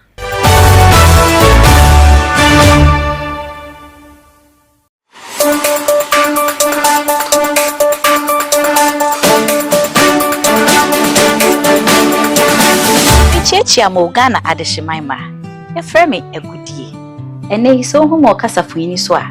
Na ye mmebuno enti ena me wa ha. Esan say, won ne yen dachi. Enti ewu hia bebre say, ye ma ye ni ekọ won ntete ene won hwe hu. Wo dwumedie iso. Ya beka safa hu mesua hu. Ye dada pomodine. Na ya tenetene, na ya kyerɛkyerɛ emmebuno ewo won ani so ade hu no. A broni frɛ no say career guidance. Enuti na PH-1 TV. Ahyehyɛ dwumadie soronko a wato din the youth focus. Ama aboa emamabrabo ayefe aye akono na aye krabehwe na aboa mo my Ghana nso enya ne to ma pefra. Enunti share me PH-1 TV. Ebra de sa dwumadie ebrewi. Awofo a wo hwe me. Wo so chefa wo. Enti eduru ho a frɛ wabofra na munsi nkonwa. Bebu na wo so wo hwe me. Frɛ wo nyanko na wo frɛ ne nyanko na munsi nkonwa na monhwe dwumadie. The youth focus, empowering young minds and fostering growth for creating a brighter future.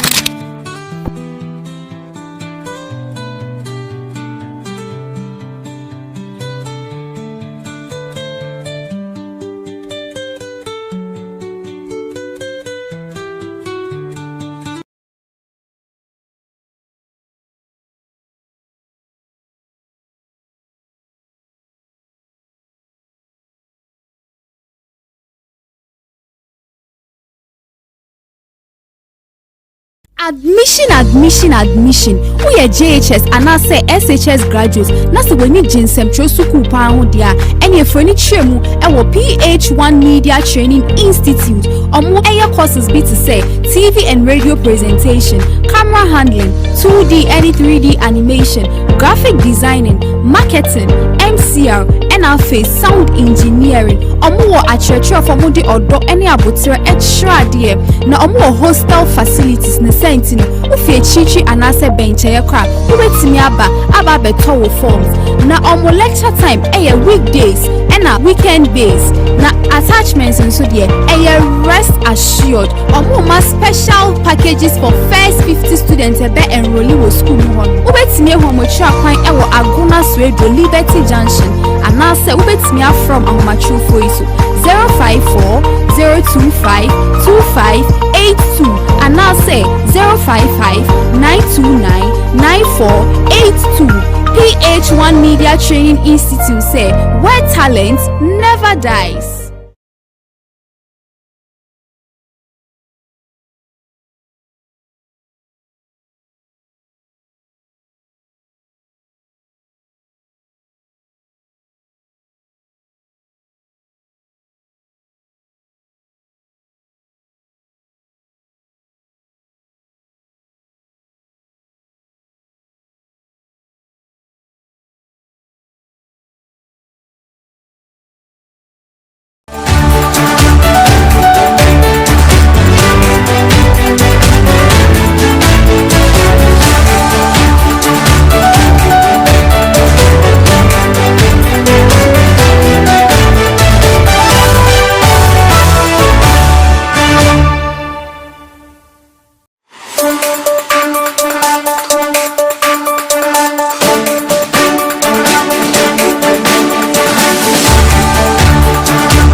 Ghana adeshimaima. Ya frame egudie. Ene iso hu mo kasafuni so a. Na ye mmebuno enti ena me wa ha. Esan say, won ne yen dachi. enti ehu hia bebre say yema ye ni ekọ won ntete ene won hwe ho wo dwumedie yi so ye beka safa ho masua ho ye ndada pomodene na ya tenetene na ya kyerɛkyerɛ emabunu ewo won ani so ade hunu ho a broni frɛ no say career guidance eno ti na PH-ONETV ahyehyɛ dwumedie soronko a wato din the youth focus ama aboa mama brabo ayefe ayakono na ayekrabehwe na aboa mo my Ghana so enya ne to ma pefra eno nti share mo PH-ONETV ebra de sa dwumedie ebrewi awofo a wo hwe me wo so chefa wo enti eduru ho a fra wabofra na munsi nkonwa bebu na wo so wo hwe me fra wo nyanko na onfra ne nyanko na munsi nkonwa na monhwe dwumedie the youth focus, empowering young minds and fostering growth for creating a brighter future.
Makuma tete Ghana 5 years and who jare kai hu I down o je dimi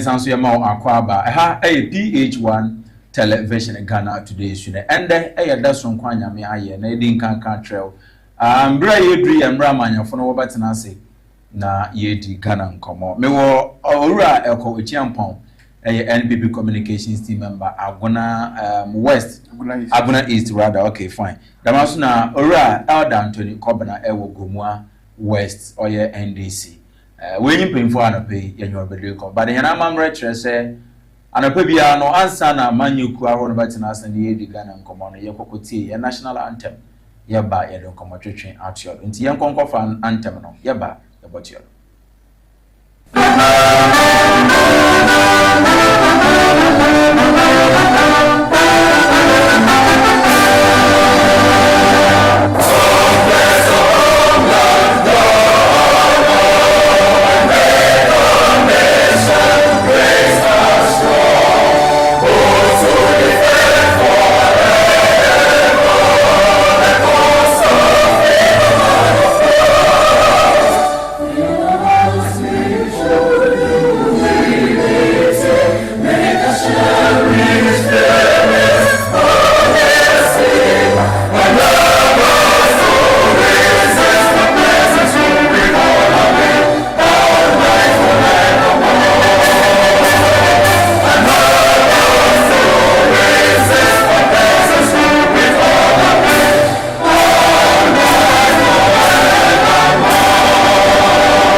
Abusia me na wase. Afi yɛnkɔ studio bi na yɛndi nkɔmmɔ kakra. Anthony, bibia yɛ kama. Nyame ayɛ na fam de onira. Yɛda nyame ase. Ora echampon bibia yɛ kama. Nyame adom. Yɛda nyame ase.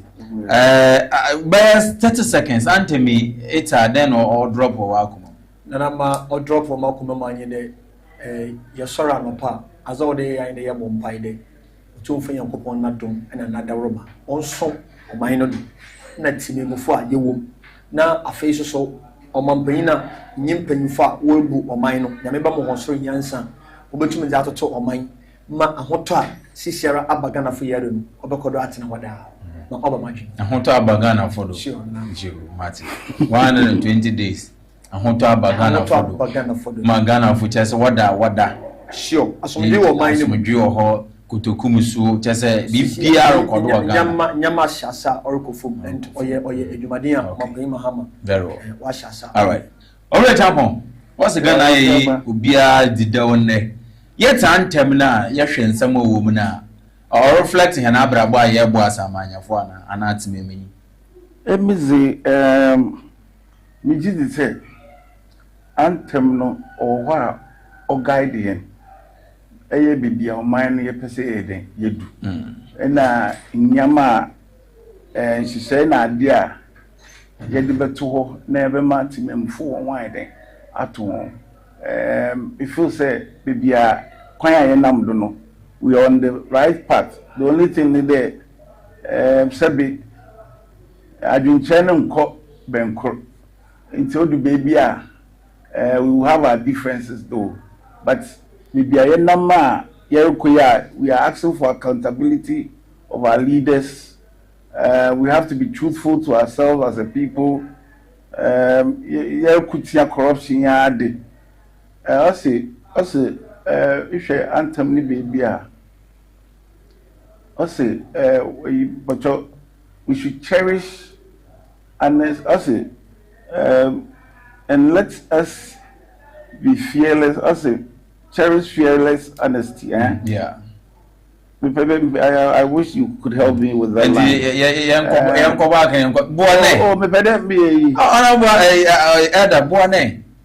Oh, yes, it's time to submit. Okay. Yeah, well, what I want to say is that the anthem tells us help us to resist our presence rule with our will and might forever. But I mean, also cherish fearless, honest. I want to get that line well. I say. Fearless honesty, something of that sort. But what I'm trying to say is the anthem tells us in everything we do, we should not fear to be honest. As I'm going to say, we should be bold to tell the truth to the people. So are we telling the truth to the people as politicians? I think, well, we are doing our part as politicians, but the baby, as I'm going to say, the differences may come, but in all things, we are progressing. All right. All things we are, and I think, politicians in the take center stage. NDC free. Or Queen say, once we be the check Ghana for say, we are regime now. My leaders, with Kande. All right. Offended. Obinya the marriage yeah, that's papa.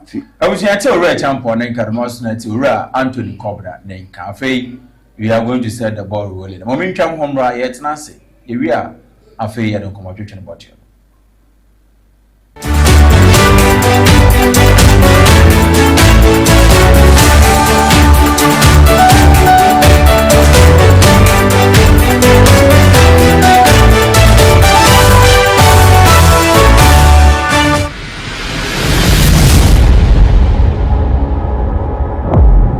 Countries.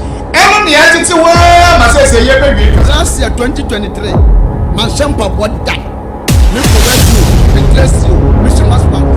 My shampoo what that? Make correct you, replace you, Mr. Masman. Shampoo what that? Come on, 2 years. That is your make a see. What to call Papa?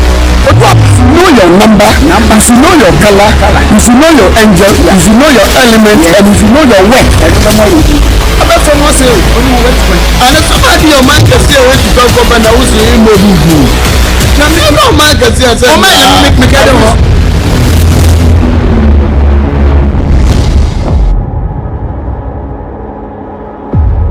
Because nyam sante nyesa bia nyanka kok wasem.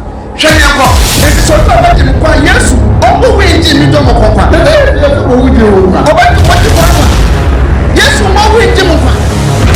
Ye anything ujidie anything ka ujidie anything wa ujidie wo be bibia wo kan no dia wa se wo ti ase na tete jidie bia wo mu bi ujidie pa in the name of Jesus. And who is mentioning the name of Kasabiabu? Everybody no, he is not mentioning the name. You know now Kasabiabu. That means the one. No.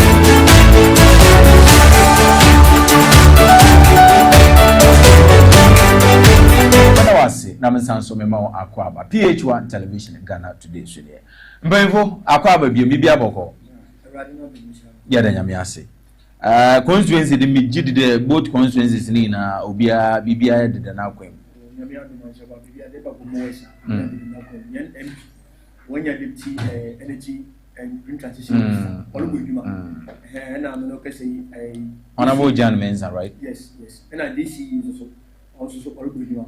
This is Alaji Bia. Alaji Mohammed. Okay. Yeah, Alaji Mohammed. Fine. Obai, Nancy, transport minister and a deputy transport minister. Yeah. Wabeshe, Yanapai. Mama assurance that Alpine the Motidia, Bayadi Amay. Then I'm saying, school back on the upper. This is Washer, Wako, roofing sheet. What do you school down there? National sanitation there. And this Amanyuku, Yasansu Yadiaban. This is what the Bibiano or no shade. Communities in Abu Bomba. Now, was started. Them was that okay? First main was started. Moses on the right. But this is was started in Ejumade because I'm so say. I remember we went there. There's some yeah. Also, Ejuman started. Yes, yeah. I said, what about what it's what the man? Okay. I think 2 weeks ago. Okay. Office. Very well. Very well. All right. It's about one thing I'm better clarify you there. I would yet yesterday MPs all the women our responsibilities near Cassia. I now would demand more. Honorable Richard John Mason will be a obey MP in opposition every weekend or go one. But since you now a ministerial appointment in Abeka, I'm a human I say could 2 coin finance minister could be Jumaka Krabi. Okay. And as a in Crawford, Tememufono, I started warrior MP in Hunu, MP in Hunu. I think this is our order on MP no. Say MP in your crowd, this is your demand. Okay. And our DC, Alaji Mohammed Kasim is doing a fantastic job. And you know, MP or is in the system or Gumwa last weekend or by. Okay. But just the human eye can on to Mambata than my face and not Oban. But we are hoping that. You may be a wood and a mobile to not improve to go Western. Over to Mapa and say, some before come up and to okay. Honorable Richard John, this has no change. Okay. What's them? What's now? Yababa Damase Miando, MP, Morse, because of ministerial positions in on time constituency. No home come high, baby. Already tampon. My own social constituency, Aguna East, right? Sama, what's then? You remember that in na ahwefo wo akwanya yenyen it's not saying any nyanse wo wiase in 1980 but adom na ato yen na yenso yenya akwanya se mbe kire adwen ema chief one wants one to be mo di can clarify kaka na lines na me ka anthem na some no na line na me share line also bold to defend forever the cause of freedom and of right and then the next one was make us cherish fearless honesty That was the lines are now okay. And I think I have to clarify that for the ear of our viewers. Constituency Aguna East, we are doing well. Yeah, boy, home was in. You know, I dey yen if you are beminti. Yen said that one kakese. Be you there, what buying cherry inti, yema on and break a crack. Wara sabi wojo wenum bebre o ka cancer market na de bia meka say yenu anu wa kwenya say victory a wode ama won obosomi ye azam gana say na with humility no wa compose won hu ye magana fu say wa baboso wa baboso gana fu enya wa kire Adam Ganasi. So, one Baboson in some way, also when ya, nature there, ya ton collective yarding, a cotton black and white. Ya sounds so about bedding, Abaji, Namuari Shem say. One more thing, M2 yen. Yen, a Jumaya, no question, saying that Dana, yen your enemy, Wabba Diama, and the Yakut Sibia, wara ebe won din say be bon person obey djuma na enwe your manfo na your mind back iti sabi yenuanum na wo abem sisi anti ode bon pay mo won azan ga shaba ode bon abodu na wo ye djuma so ye be kan won tuja azan ga na say as they did to us. Okay. Yeah, they're very constructively. Yeah, I feel the young shall come out kitchen as very well. So, yes, shall say the other say, oh, after your markings or your minority leader, sounds your MP, a foot constituency, and then they want to be the Ama or NDC are buying the one neglect or your private sector or your uncrown to Mukua who are more warm and Ghana. Abanation or they obey all inclusive, both the private sector and then public sector in an oboshe with the public wing and private also Obama one human were revive one human but over from the market trima won't hold the mother Sabi so to be a man young Connie and Koshe will from your market if you are able to be in common. The project was being commissioned and the Chief Justice, who was present to officiate the commissioning, and I rather speedily than we experienced. I also realized that our police often referred cases to straight through circuit court because we didn't have a circuit court. With all this in mind, I approached the chiefs and elders of Jahazi and Jenjenazi and discussed with them the need to have a public service enclave which would have a new high court and a circuit court, a new GRA office complex, a new health insurance office, a new fire service office, and a new social center. They agreed to provide me with the land, and we started this project poco a poco. Today, by the grace of God, we are done with this office complex. And I'm delighted to have been joined by no less a person than the representative of the head of the judiciary, our own Omahin, heads of institutions, the clergy, our beautiful queen mothers, family heads, security services heads and members of the security services, to get this project commissioned.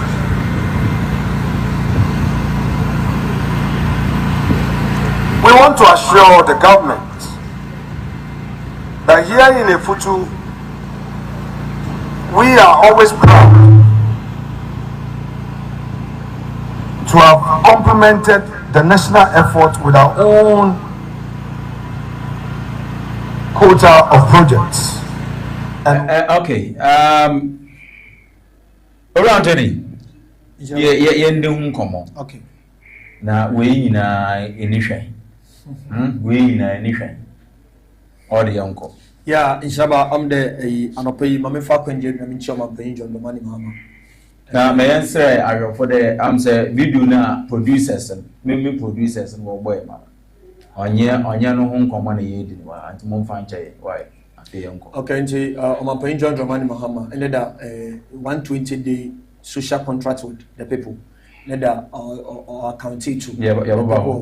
Yeah, nti anopai Maminchi me MP Honorable Richard Jan Mesa na afi minchi me DC Honorable Mohammed Alaji Kasim na afi so minchi me constituency executive sina member the substantive issue na order on inshallah Honorable of Martins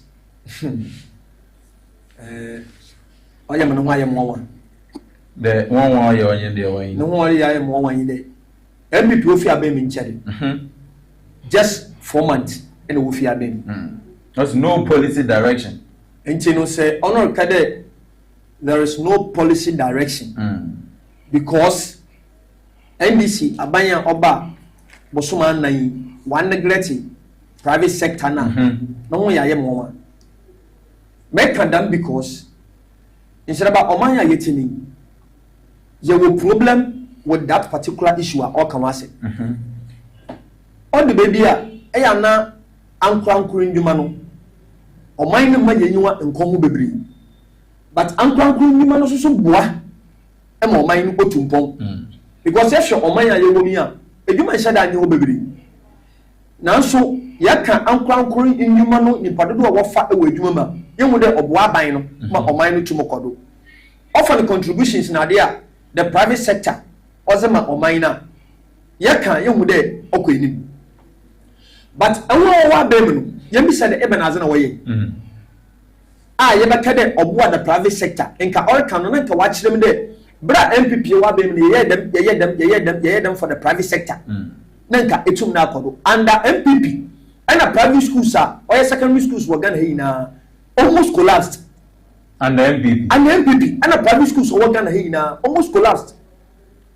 Bra amampani mahamara bonto wono oshagana for body nyame ya no sagana for gitu no what to abama na oba bema on the private sector no private secondary schools in baba beka PSHS okay yeah and that policy is in line it is say good abanore ye dem roba ya what the private secondary schools na wo MPP abrodo nka olugu no oze baba beka inshallah one were in power 2016 na ye fia babe Ekodesho to assembly sina aban eze enyama ozeba watche wadema aban nyuma enaze even the public schools I'm talking particularly about schools bra yewo aban 2016 eba me do shecha no ana me conference anu wa watche da nyama na wo ma ankranko schools awon wo ma hobi I have a school into me nyama make okay yes watche wo ma hobi MPP ba ben 8 years. There was no single idea or yeah abaya idea what your private institutions are all go as woman will be. And you know what you have to they also contribute to the development of the nation. And you know under your government 8 years one chair in Yama another one find Yama and man China private institutions in the Yebi. Now one case so is an chawoba. And number kade abaya over 4 months. Well, one neglecting a offender. There's no policy direction because one neglecting a private sector now. What are you talking about? Under your own government, look at the instances I'm giving you. When to my Yebi, even private institutions under your government, no only the data is there for everybody to what to see. Under your government, and what about more private institutions? Under your government, it was under the verge of collapse. Is it as a result of because of waiting the President Mahama can't be there? Also, hilariously, no can be there. Say Ghana, Obine Rahua ornaments. Neni Jinsa ornaments. Neni Anje no round ones are ornaments. Now, Banadena Gihok. He was talking about Gihok. So a private or a government institution. And or the kind. Meaning that I bring people what don't know. One when you and find home and what they can. Is that what it mean? That who was talking about SOEs. Them institutions, you know. MP under MPP. A lot of government institutions boka. Even Cocoa Board, we hear Duma Boka. GRE, we hear Duma Boka, Bank of Ghana, hear Duma Boka under MPP. And she Mama cannot until said Omanya Yewomi, Obia no mansa. An institution like Gihok. Now what's your mind with your man Mobaka? There's not logic in this. Then so should we attribute the blame or the cause to the government inability? Yes, because Gihok is under government. And you know it is managed by the government or the state. And it say you may be called owners or ongoya or yabino. And the because a better I would by you know institutions in no ye see was a win a with you. The constitution gives the president that mandate. They obey them. And you know those institutions say what or mine where you do as a kawa. No, the next person who is to take over should make sure that of an institution by you order for super bro. Correct. It's on my Mahama can't send me there. A state institution here you over Kyle. No also saw the matter no. So you either merge it or you collapse it. Because here you institution here you about Kazi. Now for some man over there or what over there and you know instead of make embassy there honorable Afanya Markins, he doesn't have that I don't know the word to use. He doesn't have that will there over under NBC 4 months in government. Private institutions. Meanwhile, you didn't do things that other private institutions or one. And you know, sir, honorable famous so yeah, maybe I'm a kid and only I mining. He has his own ambition. But sometimes here baby are all your name call. Oh man, who cry you for oh yeah, so I advise him. Oh yeah, man, I buy by 4 months. As a private sector, one neglect one. It's about the man, you know, he has that. Never can the master not the who prove about that. Maybe this is what I did for the private sector. Every man more instances the private schools I want my name. Young and I catch Obia. I shall follow Shane. I don't know the under MPP. Honorable African is not a majority leader. This government collapsed private institutions in this nation. Anyone who you offend GM Bank, you know, is it my private sector? Private sector, but maybe there are more to it. Once you about what was sanitizing the banking sector. No. Na apapa no wejina and maybe I was one woman on the back was in doom, but not intentionally say wogunana. Young fan of them. It was an intentional thing. Oh, yeah, sure. Assuming that was in Dominican Bank and Uncona, then MPP, one era. Banks are open, a lot of them were under the private sector. Banks are after markets, and MPP, a lot of them were under the private sector. It's now able to banks and the private sector, able to secondary schools, private secondary schools. The schools are all MPP are buying watch and Yama, one more private schools. Private school ban MPP by our good. St. Andrews. Good, but it's a private school, the way a private schools could be now. I'm talking about the level of private schools no work, and the private schools maybe could be now. It's rubber. It is because of the free SHS no. All private schools in the nation. In fact, not in Yemen could be you or and when I own the private schools, they can tell you. So you mean the introduction of FACHS, it came to affect the private sector. That is the private school. That is it. Wow. That is it. It's as a as Omaino. And it's a policy or they share the policy, it will affect every sphere. But say when you call fakor na ijai ko no to wa, you will collapse that other one na ijai at one. And you know, oman no afanya markets no ma peni ku fa do aban. One when you call free SHS no ho, na wo hwe aban ze no nkote no, and oma the private institutions no, one I want in kofu. And you know, you don't have that gas to stand and talk about abanya for 4 months. I'm going to say abanya yes say there. All the private schools no about free SHS. So during your term, President Mahama term, can you tell us what exactly the government did in supporting the other private sector in the MPP by because of free SHS into work comparatively no precedents in today were more pen. It's about to make sure that even I have a school. In my school, to any scene of my pain, Mahama, I will abandon. Now, what the abide in Yama Bada one child farmer schools are. The private schools are Mimi school count. We benefited from it. But 8 years under my pain, we never benefited from abiding in Yama Obeche. Not a single. Not a single. They buy no. Even COVID the buyer, watch it. Nose mask and sanitizers and adi. If you are a private school, they won't even mind you. Oh, really? Oh yes, I'm telling you, I'm talking about Gomoes. They won't even mind you. Whose school name you? No. Wow. No. Sanitizers, nose masks, and even offending Veronica packets and those things. Private schools name you? No. Okay. Maybe our constituency. I have to go and buy. Have you cross-checked the other constituencies? For that one, I can't. I'm talking about my constituency. I'm talking about my constituency. If the other constituencies will your idea for my constituency, and I make a child for private school, and for my school, me and manage school where you did your and you know, into me in travel within 4 months. None some back country, my Yadamadi under your government. None some back country here, and this are by 4 months. We have neglected a private sector. Meanwhile, we are working to bring the private sector, the private schools, even on board for the free SHS.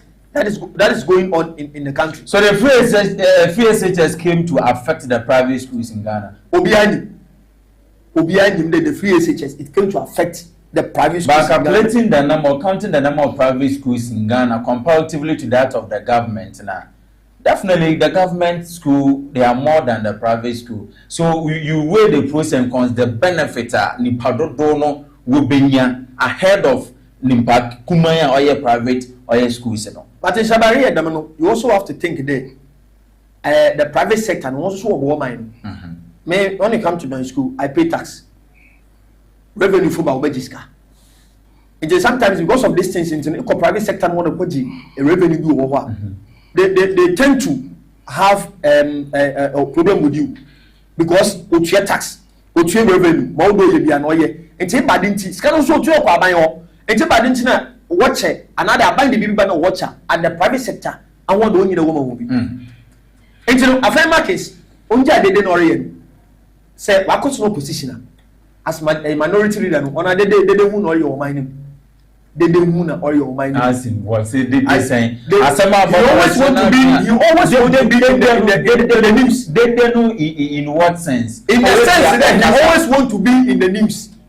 That is the style of African markets. You always want to be in the news every blessed day. Or part of the news, you know, for African markets. Because minority getting. So when you're the man, it was a mighty minority. One of my minority, 88 members in parliament. Ghana history after the years. These people, I think African markets, when you have a issue, manages 88 well. 88, you know, or manage way. Now, in some bits, I know, in Kaonja, even from independent bodies in one can. Because all quality, no more, to the extent that I want them and young no way to the Quaternanche. And you went to the Quaternanche. What when you are good, he's doing the minority work. So the pen will to my yana so abandon to me. Also, Soprano, able to match it and there. We'll pen the onion to be so abandon or you ban pen one and you criticize. Let's do this. If you are criticized, nobody has a problem with you, but do constructive criticism.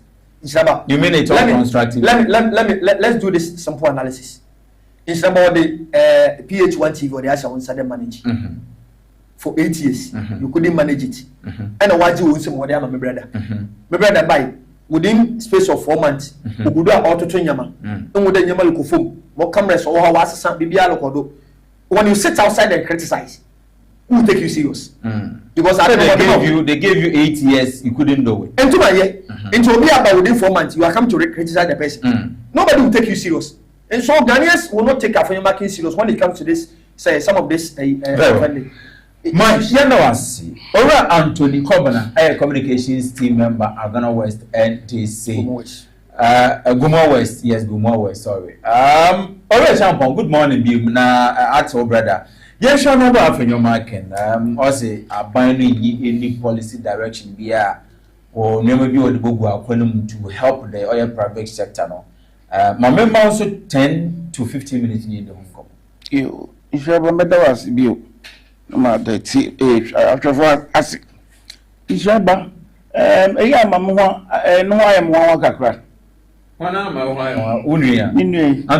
Oh, no, I am one crack. Yenty side of a politics, no, a busy, a be a it is a obu the when you can't crowd, the baby. If you are there, then if you want. Now, may I describe honorable Afenyo Markings? Let me feel then Kasama, honorable kind momono, obey fat bibi kakrawum. Now, you see, and this if you know, what about Bemono? One of Asasaka crack, all position.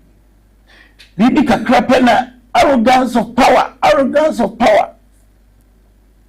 Bibi kakre binas we wage now so and before a hypocrite or arrogant or a day to say assembly bia what ba bem now the one we free or the why the margin you there sisi ya two na ba be do one same no one we free say two nikita one same interest o mama one show that and brasi na we preach in opposition no e che Ghana and there is a honorable Afenyo Markings then. Okay, Sadodo. No abon. No about honorable Afenyo Markings why as a minority leader. Issues no cano. Any in my baby ever me catch your day. Any anum na kamuku timpa in Kayama be yafe. Adam Ghana because I bring you anywhere. If within the first 5 months of the year, you know, Obutuma and Yama. Gidi sa Adam Ghana but when you some then some what catch in opposition no and what bad no Ghana free then be so that on it no prior to this particular audio on the way I'm sorry, police station, right? Police station, court. Or be a court you or na democracy MBBA by you see 60 district courts. You see 60 district courts. What's the answer? Atam kana say. Our the young na some na yeka. It's mami ye. Asem all kind there. The private sector no. Ya hwe policy a NDC fo wa babu ba kire Ghana fu na. If you honor can say private sector no is the engine of growth and development in this country. Private sector no fa nipa more to even aban adwuma Adam Ghana say. Inti said no kwasem ye pede ye ma youth no adwuma na de yenwa ye chen yenwa asala ban no ye chen yenwa eden ehwe private sector. I will hold some more say what kasa bebrebe ina no yenti bibiara efa say bia aban de nhihye bi aba to say saa nhihye a media bay private sector be de benya hu faso enti me encourage those in the private sector, the businesses in the private sector say bia one bra na one member obosom na de yempija policy. You've never heard President Mahama since Owoto Abamana as president. You have not heard of him talking about private sector revamp on you've not heard it. The rhetorics they yet today we are, but in the policy to her, may you there policy any day na yeah, by a can't be one district, one factory. And yet you saw it, even if say and so Ghana when you qua evidence of factories that were built at time because of that policy of one district, one factory. Adam can say, Ishaba, FPP, as some I can't share NDC for say, Ghana democracy, no, Yajiatu. Yeah, then yara 4 years, then any ma, what the babu near mine. Into 4 years, near Diamono. One check in some our country, and that, a John Dramani Mahama, or because I don't know, can be about. Then can be a private sector, a year again. Then can be one a 24-hour economy, no. And can overcome BB after home, and that, Emma at least at Toyasu Kaka. So 24-hour economy, if I may recall, or can be say what the new Megua Konuma, at least the progress is smooth. I will go there. He says something about. As somehow can Thomasu in the Dakase. Effort the may American one a 24-hour economy. I see. Why employ? Why you for say 1 year you want for you to know? No one train you into in security. Military, right? As in security. Okay, fine. Senior industries now what be per day, what be 24-hour production now what be run 24-hour economy. One more security. Now Ghana for what's it? A security na what diet? What they run the 24-hour economy. But it also forms part of 24-hour. Because here is the here is the case. Man to 24-hour economy be anywhere. Sabi abanse me the policy abanti me training for security for 24-hour economy. Why? You can say it be easy. If I may reliable what? Electricity now 24-hour economy industries, what about use that tool offended a 14.7%. As I can there during the peak period, say around the 24-hour economy now, if they reduce electricity and now down as never as I'm capable. Okay, they reduce electricity and my industries are the electricity whatever at so 24-hour economy nankasano menyasho we take effect fully electricity that we use now wala atu into better no but now cost of production very well for now no 1 year take full of the oil 24-hour economy so ebia into ama won't take in a full effect no it will be reduced and you said something say security. Say 24-hour economy here be we is very important for so if he's recruiting people who will do security for the 24-hour economy I think it's in the right me twano is rather me pay you ma security so yejuma o me kadem na security fine ebe to ma fa Ghana soldier for kwa ya na abeka de me American me pede me toade and apart to the following morning enti me for workers aban we dey be yan say e be mom security na our aban bo tua wonka na mi by the workers na ma for won no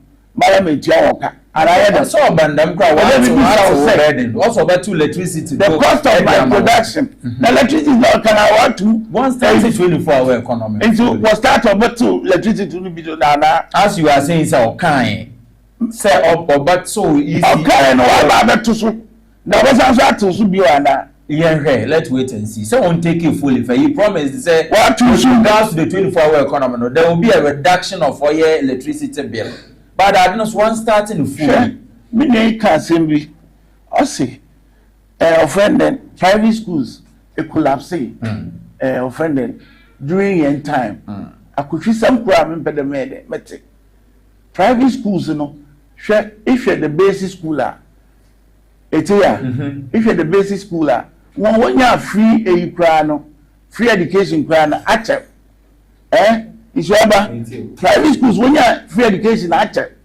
and free education every collapse all private schools if you're secondary schools now and the private sector secondary schools grant laws can I say most people would prefer say one call public school when it comes to the secondary school.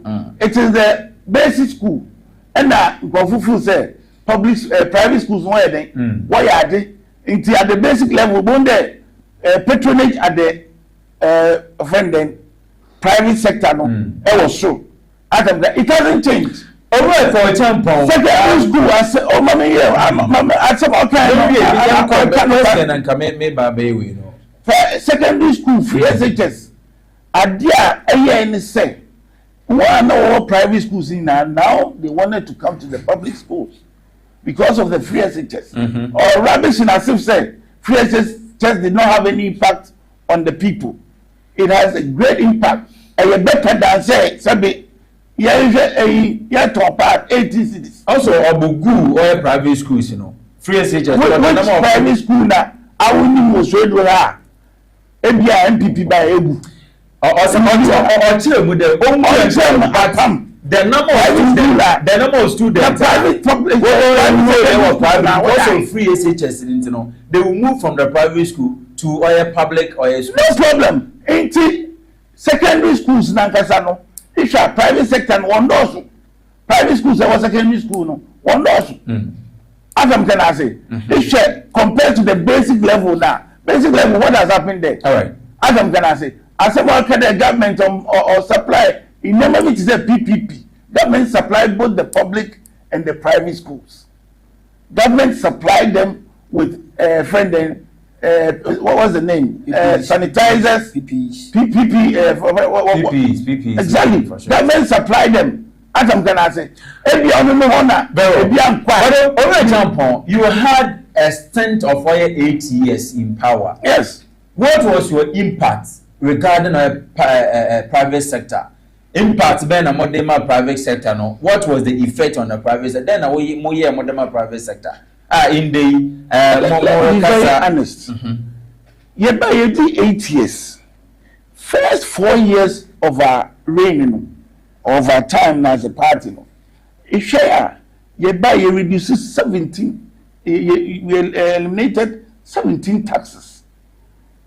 And now NDC, what they are back 2 years so taxes as a whole country and as limited to private sector.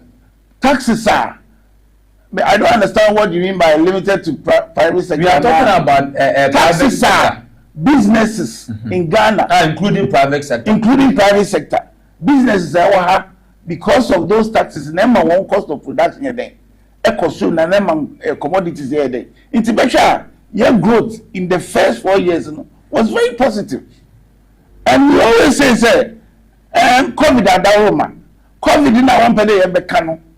Obiara ni so say wala woni in the home minister akọ is IMF for World Bank akọ kade COVID and Ukraine war any impact and the impact is even being felt today on the economy. Friend Shaba, what I want to say is say on our afiyan markings or more on afutu papa no dey more every time they make there democracy way or what okay. Adam can I say? All right. On Shabbat, I will tell man 15 minutes. Oh, what time? Because I can carry Mama Casa. Huh? Hey, you all the time, some I could feel or the good years to be said. You collapse schools, yeah. And you look at statistics, but no, Okita or the chess, private secondary schools, it collapsed during that time. Rather enrollment in the public schools, you know, a course, and a new power school.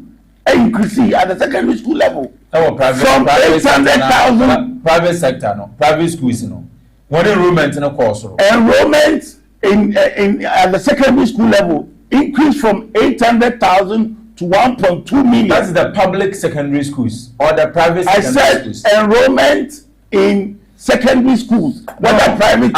No, we want to be specific. I was making this is figure. I'm giving from 2 years. I am also saying that we want to know, say, enrollment in a course, so our public schools, another private secondary school. Our schools say bien. Let's be very honest with you. Private schools are in Nkrofupede. So attractive Nkrofupede Wombako. Ghana International, Akosombo International, and these special So if say can you are under under private secondary you see, let me you say they are not attractive, meaning let's be honest, an attachment on them. Previously, before the free SHS, when I usually when you public schools in Kono and now private schools near them absorb. As I'm gonna say, at the secondary school level, no public schools are more attractive than the private sector.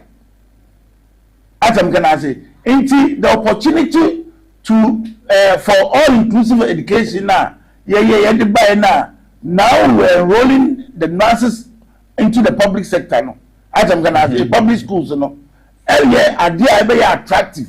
But one ananka formally public schools, no, it was not a deliberate. You collapse private offending institutions, but the market forces was what determined where people more private sector. Yeah, private sector. I mean, Casa de Ropa, cylinder manufacturing, a Kumfi friend, a Kumfi juice.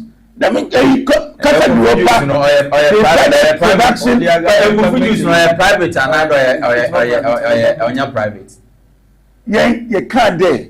We're going to support the private sector.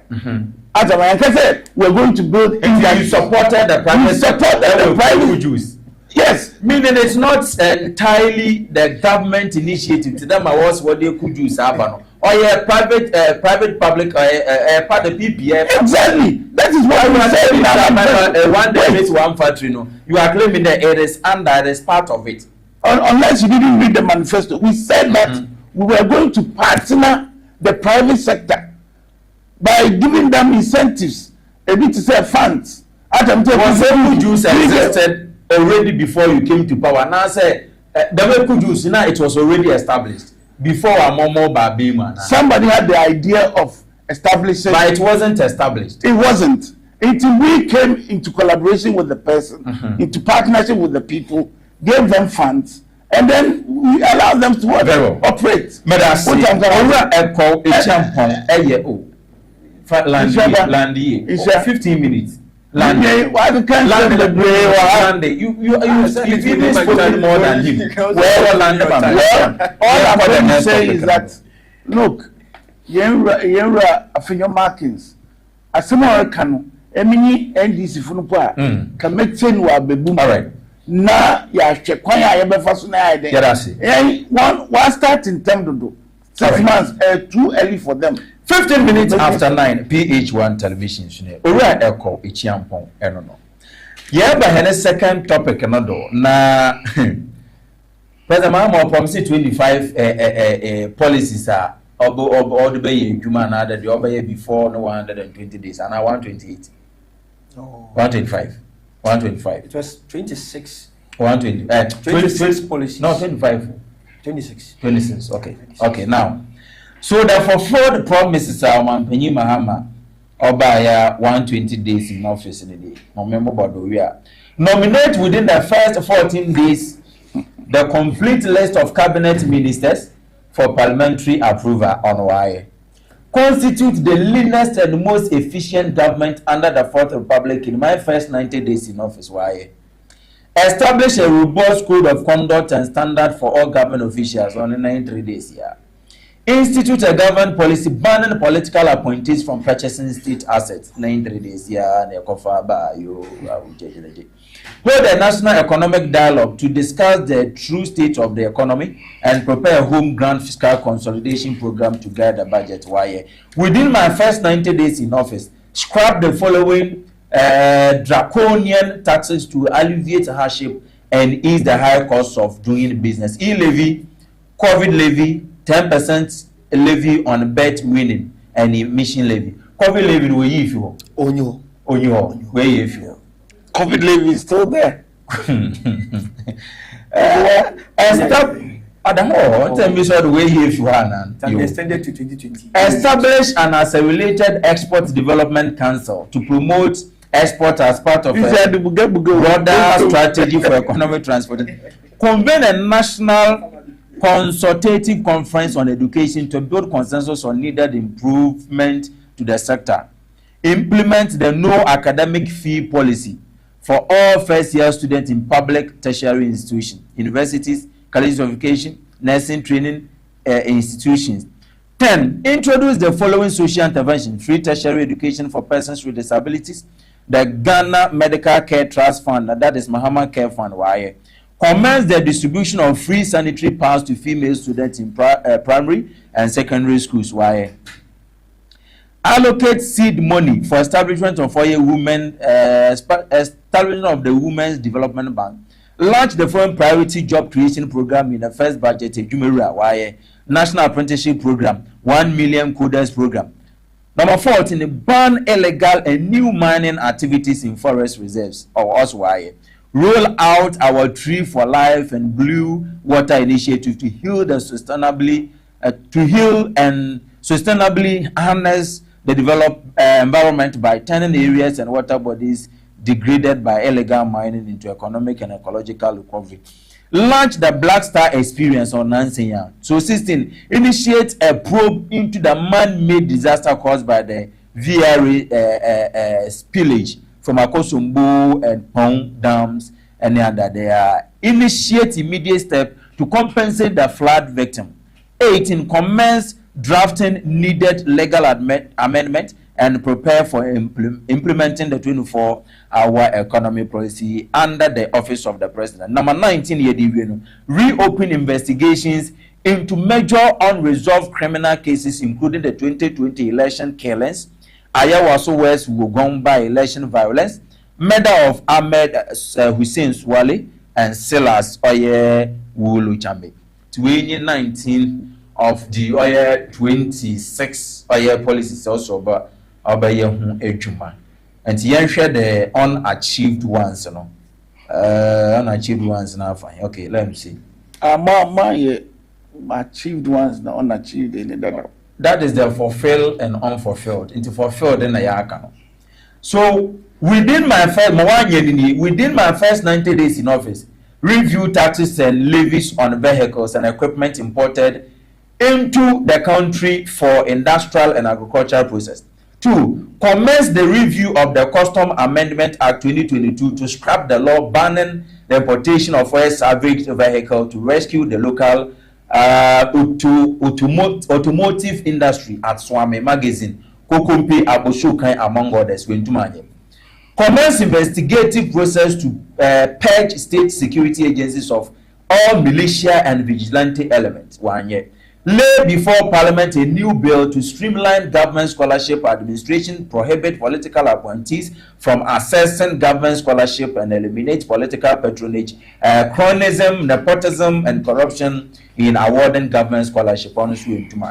Institute enquiries and or forensic audit into the foreign matters of the public interest, the collapse of indigenous Ghanaian banks and financial institution at a supposed cost of 25 billion Ghana cedis, illegal printing of money, the $58 million National Cathedral scandal, illegal and inflated single source contract, COVID-19 expenditure scandal, PDS, Ijapa, SML, ambulance, PEPA deal, 13 African Games Sky Train, Pualugu Dam, mass set, Galamsey fraud, missing excavators and tricycles, Sputnik V boss scandal, and others. Number 6, carry out a shake-up of all loss-making SOEs and realign them to break even and transition into higher profit making. So these are the fulfilled and unfulfilled achievements under President Mahama, 120 days in office.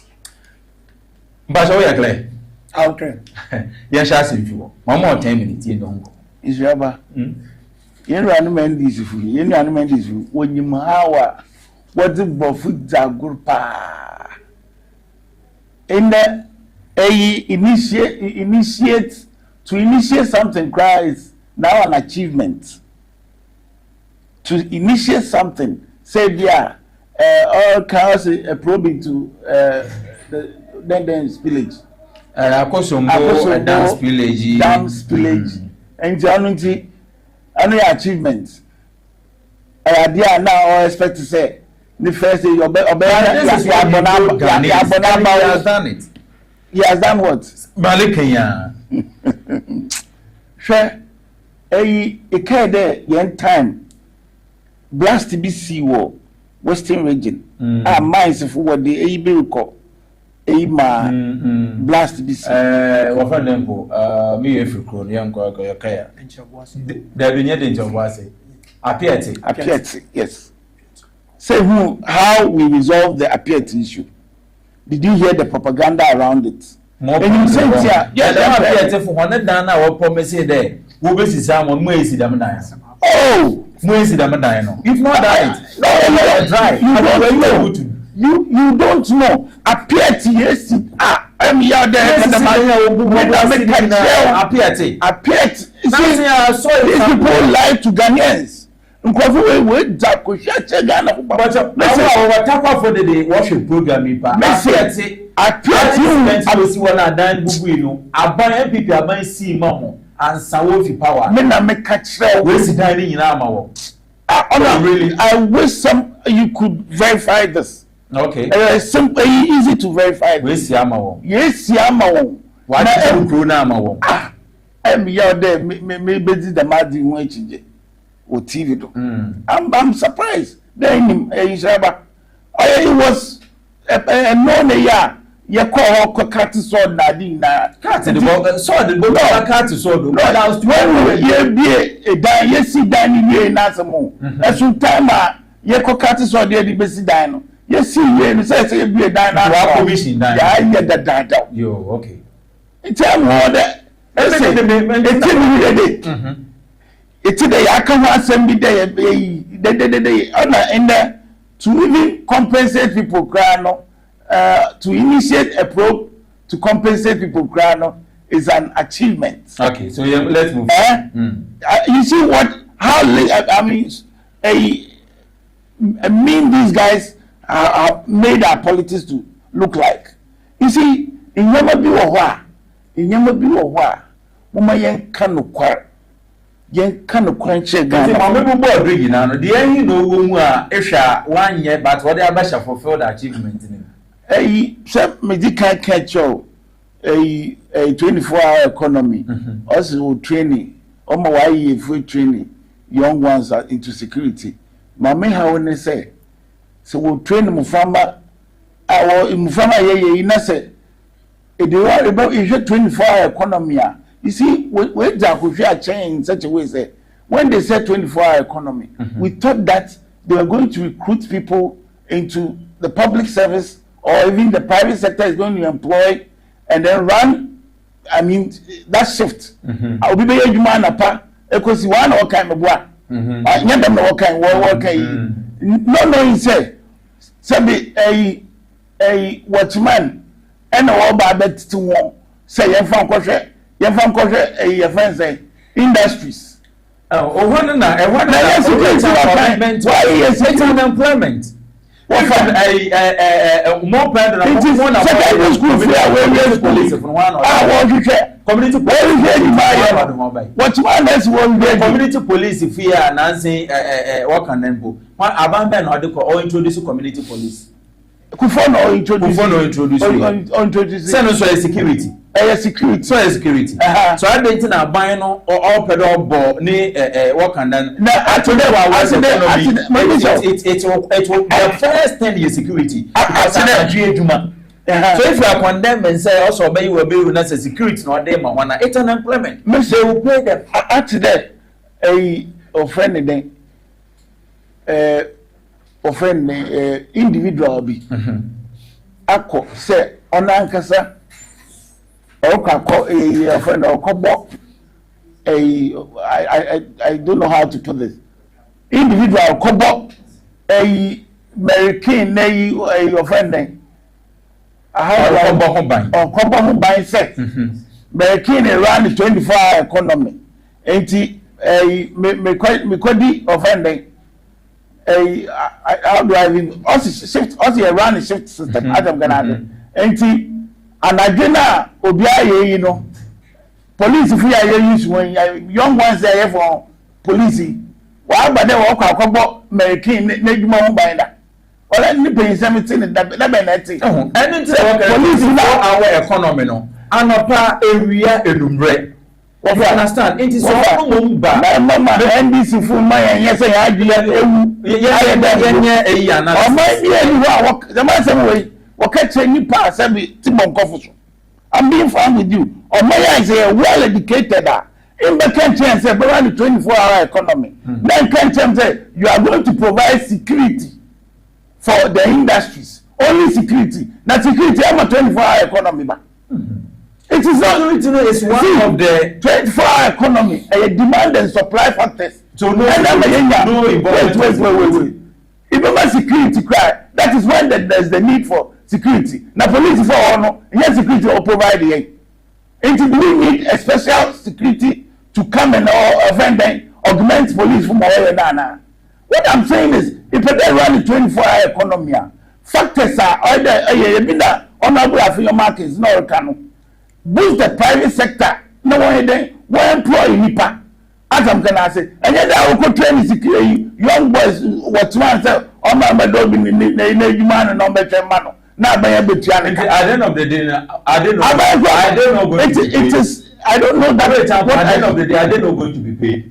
Unemployment. Why man? I was kakra. Why it be workers kakra nibi? Workers be so increment nibi. Now since I was scared, you could train what men are about to jump off when you muscle. As I'm been Mrs. said, which could send you for my number of what is hard with that down. Pure your friend 24-hour economy is purely a demand and supply, a offending. Determined by demand and supply factor. And the panel and it's 120 about the 24-hour economy. Oh, massa. Also, it is I say on the smooth part very soon. No, realignment, initiate. Only now offer. So these young people, they were there under your government. So we do my contradict Missy.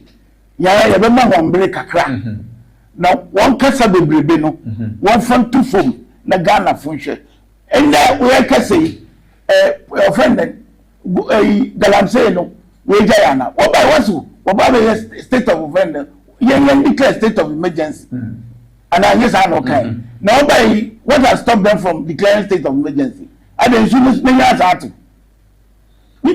achievement for galamsey ne yi no what say why reserve oil Ghana here no forest no why reserve no from oil the miners are to galamsey as some say about very book and now very blue water LI 246 as some kind say about very peel and very book LI 246 senior forest reserves no has he done that or the numbers in parliament what has stopped you from doing that massa talk is cheap talk is cheap and NDC for wa kasa bebre wa dada Ghana fu since eduma na aka na onye eduma eduma na ya hwehwe kasa bebre no we champion with the achievement or the fulfilled policy percentage wise no yes mama President Mahama 100 percentage wise over 100 in Bama 9 let me be objective say a baby anywhere it can measure ni in 6 months and now 5 months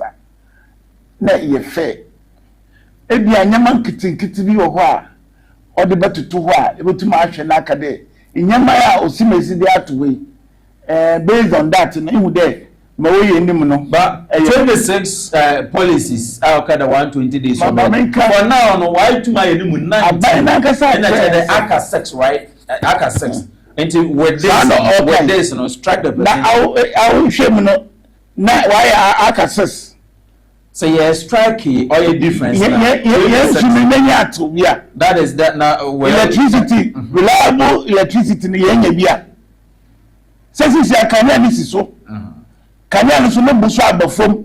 And I yes, I rate no percentage you as woman. No, I can't I can't rate. Into rate no percentage you as woman. I 6 months. I mean, well, if you can't rate, he did well. As I'm into American say Messi said the 6 months didn't go abaya the access abaya then you are not be abaya work 4-year mandate Negative 6 months ibuna. You are not being fair. But what I want to say is what the one with the 4 months. But you are criticizing him that one on your show. No, if you are saying you can't use 6 months to judge, how can you use 4 or 5 months to judge a government? That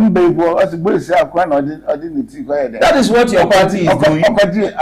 But you also say you can't use 6 months to judge a government. Wait, 6 months into. On no kujina simpa. No hoka say obey sa anya me nyinara. Onye ye na ekeze ko no mama land ona no kujina simpa.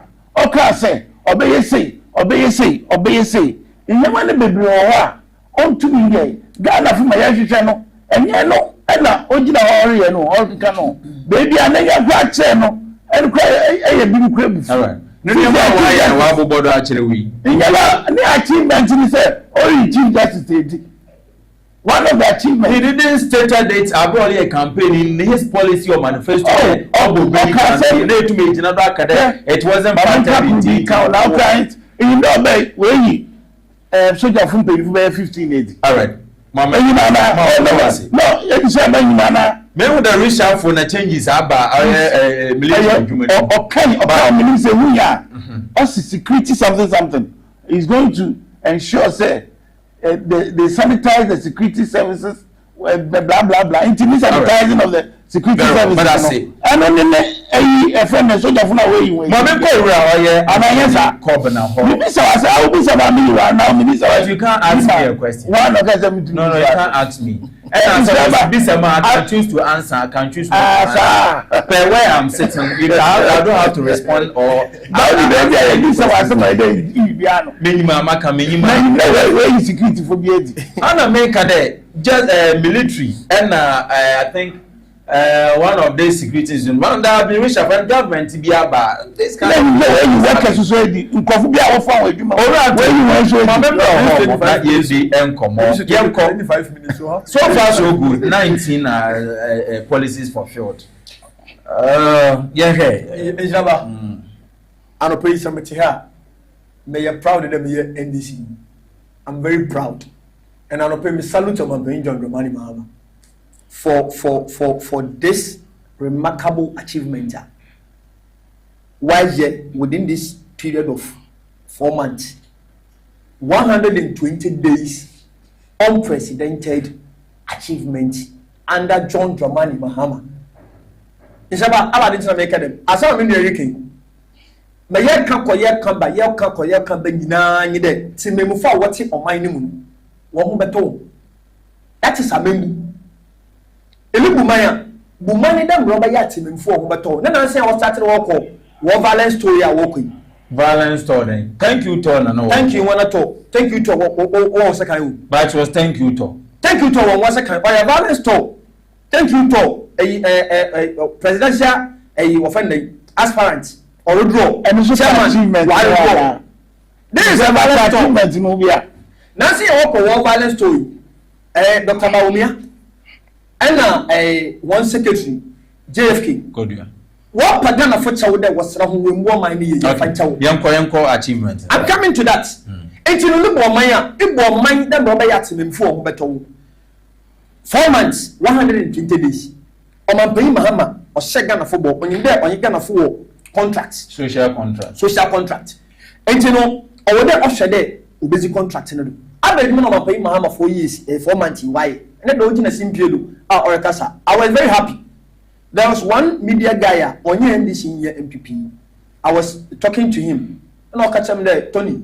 You now have a bragging right. I have it on my phone. You now have a bragging right to brag. Because on my brain, Mahama Wama say Sifu. Me call radio do go they will quote TV do kasai they want to Ababa Mahama. Na on diga na fugambo. Why am I saying that? Dollar gina hinsis here. The dollar is now coming down. I'm paying the check $1. It was 340 pesos. Since 13 cedi 40 pesos. I'm paying me check it is 13 cedi 20 pesos coming down. From last week, it was hovering around 15. 6 years, it is 13 cedis 20 pesos. Check it, the rate now. And before the dollar could do almost 17 Ghana cedis. You can check it. And the dollar could do almost 17 cedis. And now, yeba 5. Yezebedu media yebi. in 8 months, inflation inflation is now a 22.1 just yesterday. Yeah. But the Ghana yes, 22.1 inflation about 4 in the space of 8 months here. Every before fair member you be take over. In Saba, I'm a very sure Ghana football day. Yami ya don't Ghana football to Abamana. Obey you betting tax if you want. Betting tax way. Ghana football say they are jubilating. The youth are jubilating. When you go to a Ashanti region, how are you before stronghold? The youth there are jubilating. Abayinja, I'm paying my you betting tax if you want. The issue, I will have on 0.6. If you have it, you can move with me. About the levy, Hurricane and there. He factored into the achievement here COVID levy. Also, where you if you. Now COVID levy where you if another one. But he factored it into an oversight. Wow. Or ya chro. And then what to about them? Why and fulfill the achievement can you go to my oversight? If you want to why? If you why you when you about when you were reading your unachieved, you know, or semide on your way you. About COVID levy there. It isn't COVID levy, betting tax, emission levy. It was all put together. All year there obey those taxes so it could be there. Everybody makes mistakes. So for this, should we establish the fact to say COVID levy when only in view? Per what I know, the information I have, COVID levy has been extended to 2026 or so. But it is still there. Yes. But has been factored into the achievement. And I make it sure that it could be because them taxes now we put it together. There you make them taxes in if so this one you cannot use only this petty as a yardstick. It's a mistake, right? It could be a mistake. Let me admit that fact. Remember, betting tax only ho, levy only ho. The dollar them market, the law is even coming down. I'm paying Muhammad Shagana for body. First 120 days on initiatives Baba or Juma Baba. Menuka say a Juma Wula program is running. Codes program is running. I'm paying Muhammad. You see, sometimes when it comes to this sanitary pass and issues, and go fulfill there, it is something pettier. We don't need to talk about. But I can't say Wababa are when you're 30 years. Another 12 years are Obunensa. Now, as a parent, in your 18 cities, another 20 cities in Koto, sanitary pad in Fama Abufrano. Now, Abufrano Kusku nobody so embarrassed because when we grow Obunensa, you will understand or appreciate what Omapai Mahama is doing. Free sanitary pass, one lunching, then Wabaya, Yanimabuna war schools, Wobetumna, when your sanitary pad. Blaster experience, one lunching. Gold board, the dollar is now depreciating because of this gold board. People don't know. But many things I say, analysis, that's what I've seen. Analysis, yes, because of gold board. Because of reserves are in our account. Because of gold board. Dollar no more than some. Sometimes gold or a very key factor in it. Sisiano, Samijefi, the CEO of PMMC. Ozaba there, Omai Obian to me to gold, not in export gold. As we have cocoa board, Omano, our damn institution out to Gani cocoa now on our export. So when the dollar comes, it comes into their hand. Individuals Sibia and Tum in Coffat in all the dollar baby. Since you are dollar baby away, and so what dollar good dema. It is better you go and change it. Because I make a crowd dollar now on no poor man faso. Hey, and you know this gold board has been instituted. Them Robaya. Obetuma bohem or mine and say no, etumina akoye. Oma pay Muhammad Shagana for body. He will work with the leanest and efficient government. 56 ministers under Oma pay Muhammad. Abraham Peneku for the ministers 123. From 123 to 56. Ejuma waya you know, the Mejumana Konana a 56 ministers waya. Abadintia. Dano I find markings not all assembly there. At first, in your BBI different BIO finance ministry, just that or minor and this minor, we are not spending. That is why the dollar is depreciating. When you see this, people, you are just exposing yourself. Okay, but young corner one by. Let's have 25 minutes. I watch my time. And before I started, I told you. Number 9, implement the no academic fee policy for all first-year students in public tertiary university, college education, nursing training. Nancy, and issue be by President Mahama say one of a year batch say portal be or will be portal. He said it yesterday. So if you want to apply for, is it loan or something? And is it different from the no tertiary fee or factored into? It is the same thing. It's the same thing. But I think it can be paid through the account, not necessarily applying for it before you. Oh, but it's about so school be a number of students or tertiary, no. But it should be paid directly. But we work with database. It is a first year student at university. Just apply it. But has the money been paid to them? The money has been paid to them. So far as you factored into your achievement, you know, also implement the no academic fee. The processes are on. The processes are on. What the app another application process but there hasn't been any payment. There hasn't been any payment. Okay, established. There hasn't been any payment. It is rather I'm paying my man a contract on you gonna for signing. In fact, wait to do. Me no say school feeding program. And the MPP they were paying 1 cedi. I'm paying my man has increased it to 2 cedis per child. And you know make there. Look bo manya. Bo manya dem rubber yat in full of beton. Yet to a we are gonna have pay. Na baka there we are see a watch chira su nyimpa. Ofi entirodo. Because mine no buy from adesu also Ghana fo and also Ghana fo and the MPP no. It's rather you have no idea. If go for better mine no papa. If go for that and you know these policies I'm paying Mahama or come one step now at this time we took now within 120 days one kasara kano even when make the do honoma or you achieved but I cause unachieved. So you can obey the 26 policies there. I will do it within 120 days. Now within 120 days we to achieve 19. We to achieve 19 and even more. This 24-hour economy and even more. Yes. Now more was it? Every time make a 24-hour economy. So it's unachieved. You know about 24-hour economy. Okay. So it is in the achieved one. 24-hour economy. I'm paying Mahama. And this year taking over Ghana Publishing Company. They are doing the 24-hour economy. Ghana Publishing Company. Last time away you some BBLA institutions where you my brother knows.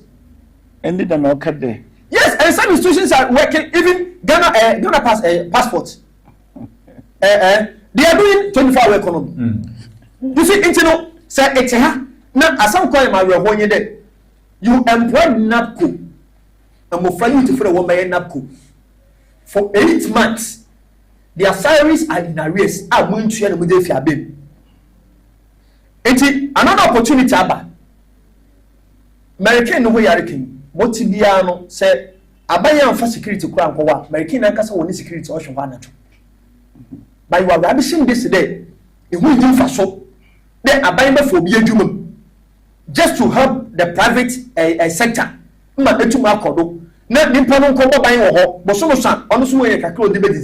are ravishing it. Then if we do for so, then you to find out for one into the security sector. No one found another one because another one for one I'm your work. You see, you have to chill on mine. Then we are make career, you have to chill on mine. Mama, you have to chill on my papa friend in Chirima. Because in fact, Mosuman Nayo Mabri, my baby, or my yibi. It's about Papa, why enough from the and it tells me that on my paying my cotton and channel. It was a ideal principle there. Mahama cotton and check a crack. Young Mekufago in Fiana, if you are watching. Not young sheds over to why. Meaning he is correcting the wrongs. He is correcting the wrongs. That a code of conduct under 3 days was a day. Or Papa water. 2016 or your bear the first time or you. MPP by they didn't work with it. One fine year, Juma. 1 fine year, Juma. It's about say Obiamba. Now, even a Obi Abache, Obi Abache class. And of money, phone lines, we are not. Okay, that for phone lines in the front of the mommy. Now, a young call. 0202381111 0202381111 0540252582 0540252582 about my journey and on the line that was said why you chaba in some sha ahumbrasia omampanyi Mahama second term or is limited to Ghanaians or the Mahama Ken Abba Mahama Ken or the Bible Mahama case or the Abba or the Bible or not just as omampanyi we in 6 months salary there 1.2 futunum appointed there on omampanyi na appointed no for 1 month salary for 2 okay sir any appointees in there one more was in obey one asset declaration of asset when do they meet the timeline from a first call on the line. Hello, good morning. Yeah, good morning. Hello. Yes, sir. Never say it to you. Because of your boss. Very well. Me contribute to that. I'm saying, I'm afraid you teach them on the move with Papa. Now, my main today, me can't come to catch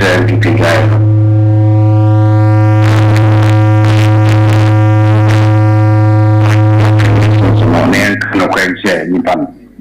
That's an appeal issue, no. So, if you have appeal to the zone order, months no, or narrative BB. I was there, I'm a one and I'm a two. Anyway, good morning to Tony. Hello? All right. Hello, good morning. Good morning. No, I told you, baby, I'm Furphy. 0202381111 0202381111 now 0540252582 0540252582 who's able to my journey and on the line na the wage in Shaba in Shabanti omampanyi Mahama say omampanyi Mahama say yad Mahama K Abba but the busu esia sare atu appointees mo amudi kem wa set amontuma ye metu maso member. Hello, good morning. Good morning. But what is the baby Furphy? Oh my God. Hello. Hello, good morning. Good morning. Nyamiado. But what is the baby Furphy? The Kasafri Central Region, I say, Harper and Chawes, Diaso. All right, me what you But I was saying to my pa, my Ediboa Ganamai. Na mefres MPP for no. So almost say, almost 2028, they be a vote no. Almost benya kaka kanwa. Mom said it has been the prayer wa betna unche. I will not say no walker. Into no nipa obeko program no so a one year research and sana wako. To go to a similar bekebiano. No one deal with training no sampa they all can correct. One appear just more okay. Omo more PH. When the first PH person 1 week. Omo so Federal Ramani Mahama on the wow no muna bebita. But the one for must see who can talk me over Kama National Television show. A black woman of 18 years old. And what? Yeah, that's it. Also, would be fair. And team now be somewhere. Hello? Hello? Oh, sorry. Hello, good morning. Hello? Good morning. Yeah, good morning, boss. No, but what's the baby for you? My name is Pepe, boss. My line is drop here. Great. Yeah, so as I was saying, but your man is a guy there. On one by this time, we don't even have the moral right to criticize Muhammad's government or any other government in this Fourth Republic. All right. All right. We are very shame. Criticize the government within three months. Let's say, and then appear to issue also. Let's say the farm batch appear me book of women and war. All right. Just make that don't stay with the holidays. Appear people are still crying. Appear people are still crying. Only at this part of creation now. On kind of question if 0202381111. Yeah, that's 0202381111. 0540252582. You can also join us on the line. Now also the word in chair at the Abba. You want to respond to something? Yeah. What is that? Inshallah, appearance issue is not a lie. If this platform cannot verify, say MPPAC Daima appear to far, I'll be very surprised. Sure, they've done something. Good morning. Yeah, morning. You question, don't worry. But I told you crying for what? Yeah, but because of the Western region. All right, back to you. Yeah, the culture. Me contribute to program maybe, and then member MPP in about the papa. I think the former President Mahama CCR or your current president, Orobano, then summer okay no. Na yedi beginado na yebo yedi ebuno efo nti so be free no kede MPP fu we new writer MPP fu all right because Oroba no need them 120 days no can no on Ghana fo me enko contractor also oba galamsey no obe make sure there we to ase me pocho am now in the rekede mo volume no ma and I record more e wa Ghana ha nti no sometimes when you hu jamada no it's not about there MPP will check me and then I like the way MPP will communicate. I like the way MPP will check NDC for you because NDC can simply play the MPP ban and that will be young show my work on what you ban or before man. I dare you to cement and then no work or so. True or false? Okay. Into no woman you there. MPP will check NDC when you mean some what they Ghana for social contract. I don't know. And now MPP what my Ghana there. You catch them on by win. All right. What the man NDC Very well. Yadasi. Eba na nti ma na yetum na yako hinenyi. Appear issue ne we will find out. 0202381111 0202381111 0540252582. Yeah, Ishaba, me can some big $326 13.26 now. Now dollar is down because of the trade war between America and China and the West. Some Western partners are. But it is 13 to them or kind of 13.26. Because they are policy ban or the buyer. No, look at gold board. Gold, you have 2 gold 8 tons as reserves. Yeah, if it's only increasing it to 32 tons. And this is only the oil gold board. Hello, good morning. Hello. But what's the baby? I'm afraid. Oh, so but mum page a volume minimum, mammy. But what's the baby? I'm afraid. Hello. Hello, good morning. Mum, volume, mammy. Frank was what's a hole. So no be a dear way. Oh, but what you wouldn't a baby? I'm afraid. Never to you. Never to you, powers.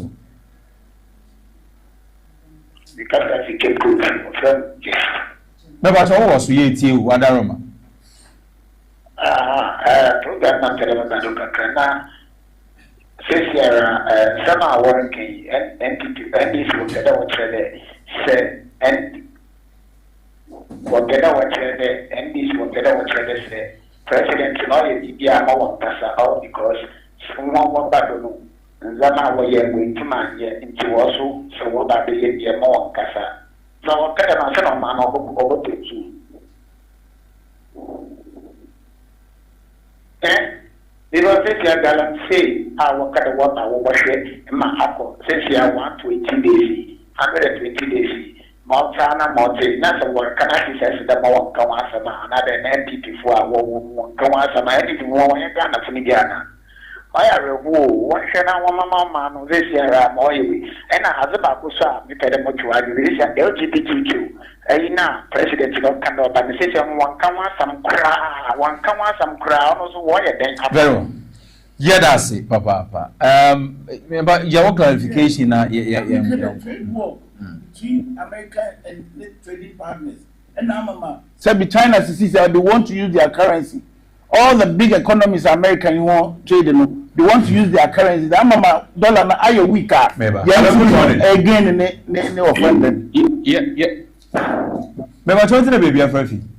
Good morning once again. But I'm afraid you are Boston. It seems that Nipple to be afraid they are trying to say something. And that is not the case. Better. Well, it's look at the mess that MPP created before leaving the government. You know, I know. You need to deep inside you, making a taxi. Look at the PDS scandal, national procedure, and so many scandals around. It was a mess. Into my better one who can in this time now, but as a my pain of for me or whatever. All right. It's woman you because we just 3 months. You can go to one I say all right. Yeah, that's it, Papa. I boss of we na PH. My favorite studio be na. See, I can't sanitary partner. A government. That you have phone lines in his Embrace studio. Moment from last caller. We are now. Hello, good morning.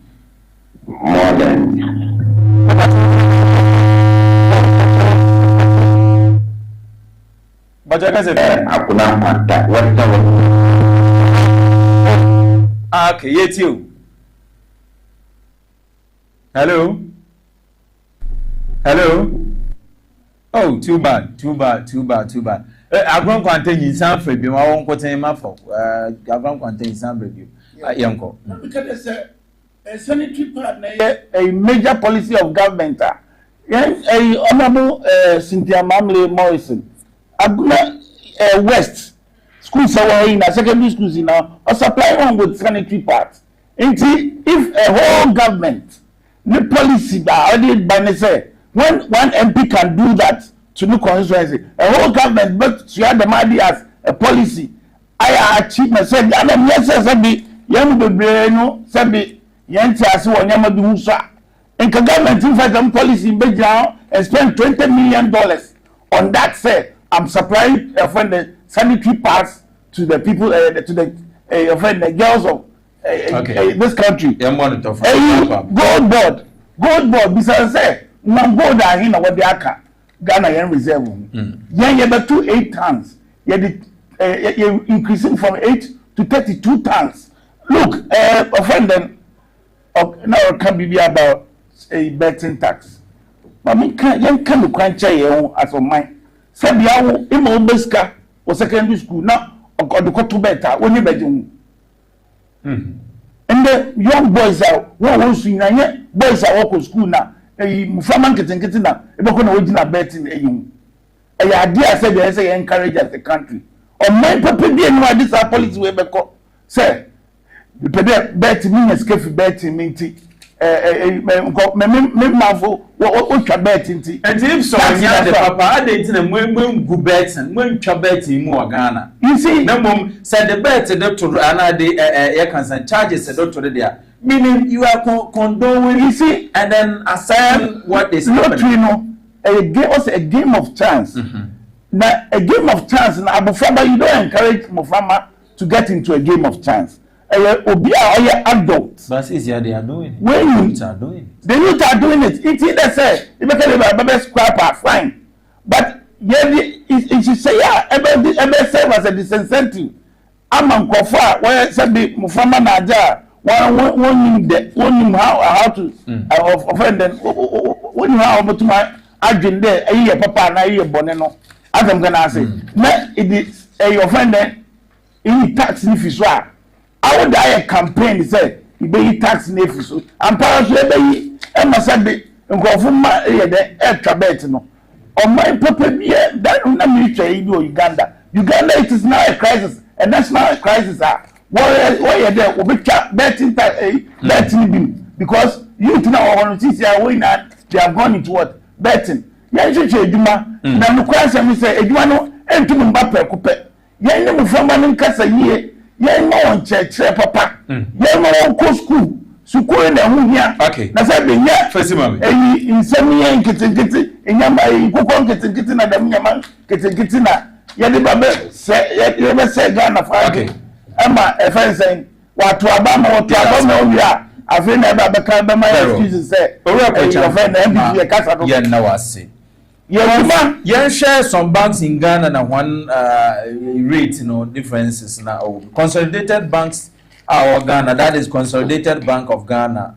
$1 is equal to 13.17 Ghana cedi. That is Erota 13.26. 13.17 Ghana cedis. Only if you are buying, no more Erota and Electra or 13.17, but Electra one or 13.67 Ghana cedi. The most no Stanbic Bank Ghana $1 is 12 cedis 80 pesos. I know ye abra eroto, but say eroton up to we na say eroton a botton or ye 13.60 and 13.60 pesos. So this has been the banks in Honolulu. But may young wrap up and it's about wrap up on the economy is now revamping because of the prudent management of the economy. And the measures are many appointees with the policy management. Instead of Menoka say I wear the fuel, okay, I could do 15 point something per liter. Since your fuel has come to 12.70 or so. It tells you there. The money you make now, the global market. Your time. But one wrap up. Any never make a talk a month farm bag. Now what on 670 under MPP. In the local market, only 625. It tells you there. A motion of Akofum.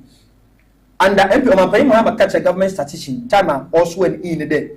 He should report the right figures, even when the figures are not correct or not favorable. It tells you that on my woman, the reset agenda of Mampaima Hama is a buying. It is on course. And you know, MP before Obi and Kennedy, they shouldn't criticize on Mampaima Hama Nabayum. But when you are criticizing, criticize constructively. And when you ask them in your career, one more buying 6 months, another 1 year. Within 4 months, in the 8 years, I say your mind. You are expecting them to be for 4 months or for your money. In any case, on my pay Mahama buy enough from the old you be annoying. Need appointees here, I didn't one year, option one also. That is why I want to catch on one declare one asset 1 year, what you want 3 months salary, or they call to Mahama cash funding. Now, Ghana for 1 year. Chronic diseases, we took what they are someone about. This is the president the nation had. No man paying a good fast book at Nature. Okay. Nana, when I book at Nature. I'm paying a book at Nature. Hey, sir. All right. Moment Damasi, that are not paid more by. Yes, I can. A champion communications team member, Abuna West MPP. The most honorable Anthony communications team member, Bumo West constituency. William Penifo and Pure Boy, Emma Mizino to Mina, Oba Welcome. May I find a summer generational believers worship center of Boy, the most vision of full paper clinic, reform Meksha, Gasto and Mensoplex Meksha, PH-1 Media Training Institute, and our friends who are Howard Herbal and Research Center. We and you Mukua or boy, it's rich Obi. Aguna is MPP na MPP for Aguna memi na the one I say. Now me also na me Michega for you now. One come out comment to him. You go mine no MPP for who you go say. One come out comment to him. I'm sure me no be see ha. Mo me fa na session call me fama me aboa for oboaye. Production team led by Mavis Ejewa Bodi Damaso and Amansan Chiame Akwesi Mensa Aisha Isa Huang Damaso and Meklaus Nana Mwaba Kuncho Abana Sisi Basao Damaso and a grandpa didn't call social media cameraman on duty anope Franco's GH and anope Waje Jumanina Abonabo Abana Kakraba also tie a tree. Equem Sierra Amankwa Elvis Ane Obu Jumayi Papa Damaso and Philip A+ also so Obuaye. Na executive producer Ora Nana Degi and Ora yo Christina de Graft Ora. Me a meje pane na mede Jumadi me de bere wo medin Edi Shraba or Drubens. Nyame ya adom adomedi me bes na hia. Nyame asomdwen kan ondom ombo omo akomodo bi se dembrem. Omo asomdwen na ne dan na onte de bes hia bi me. Message. Shalom.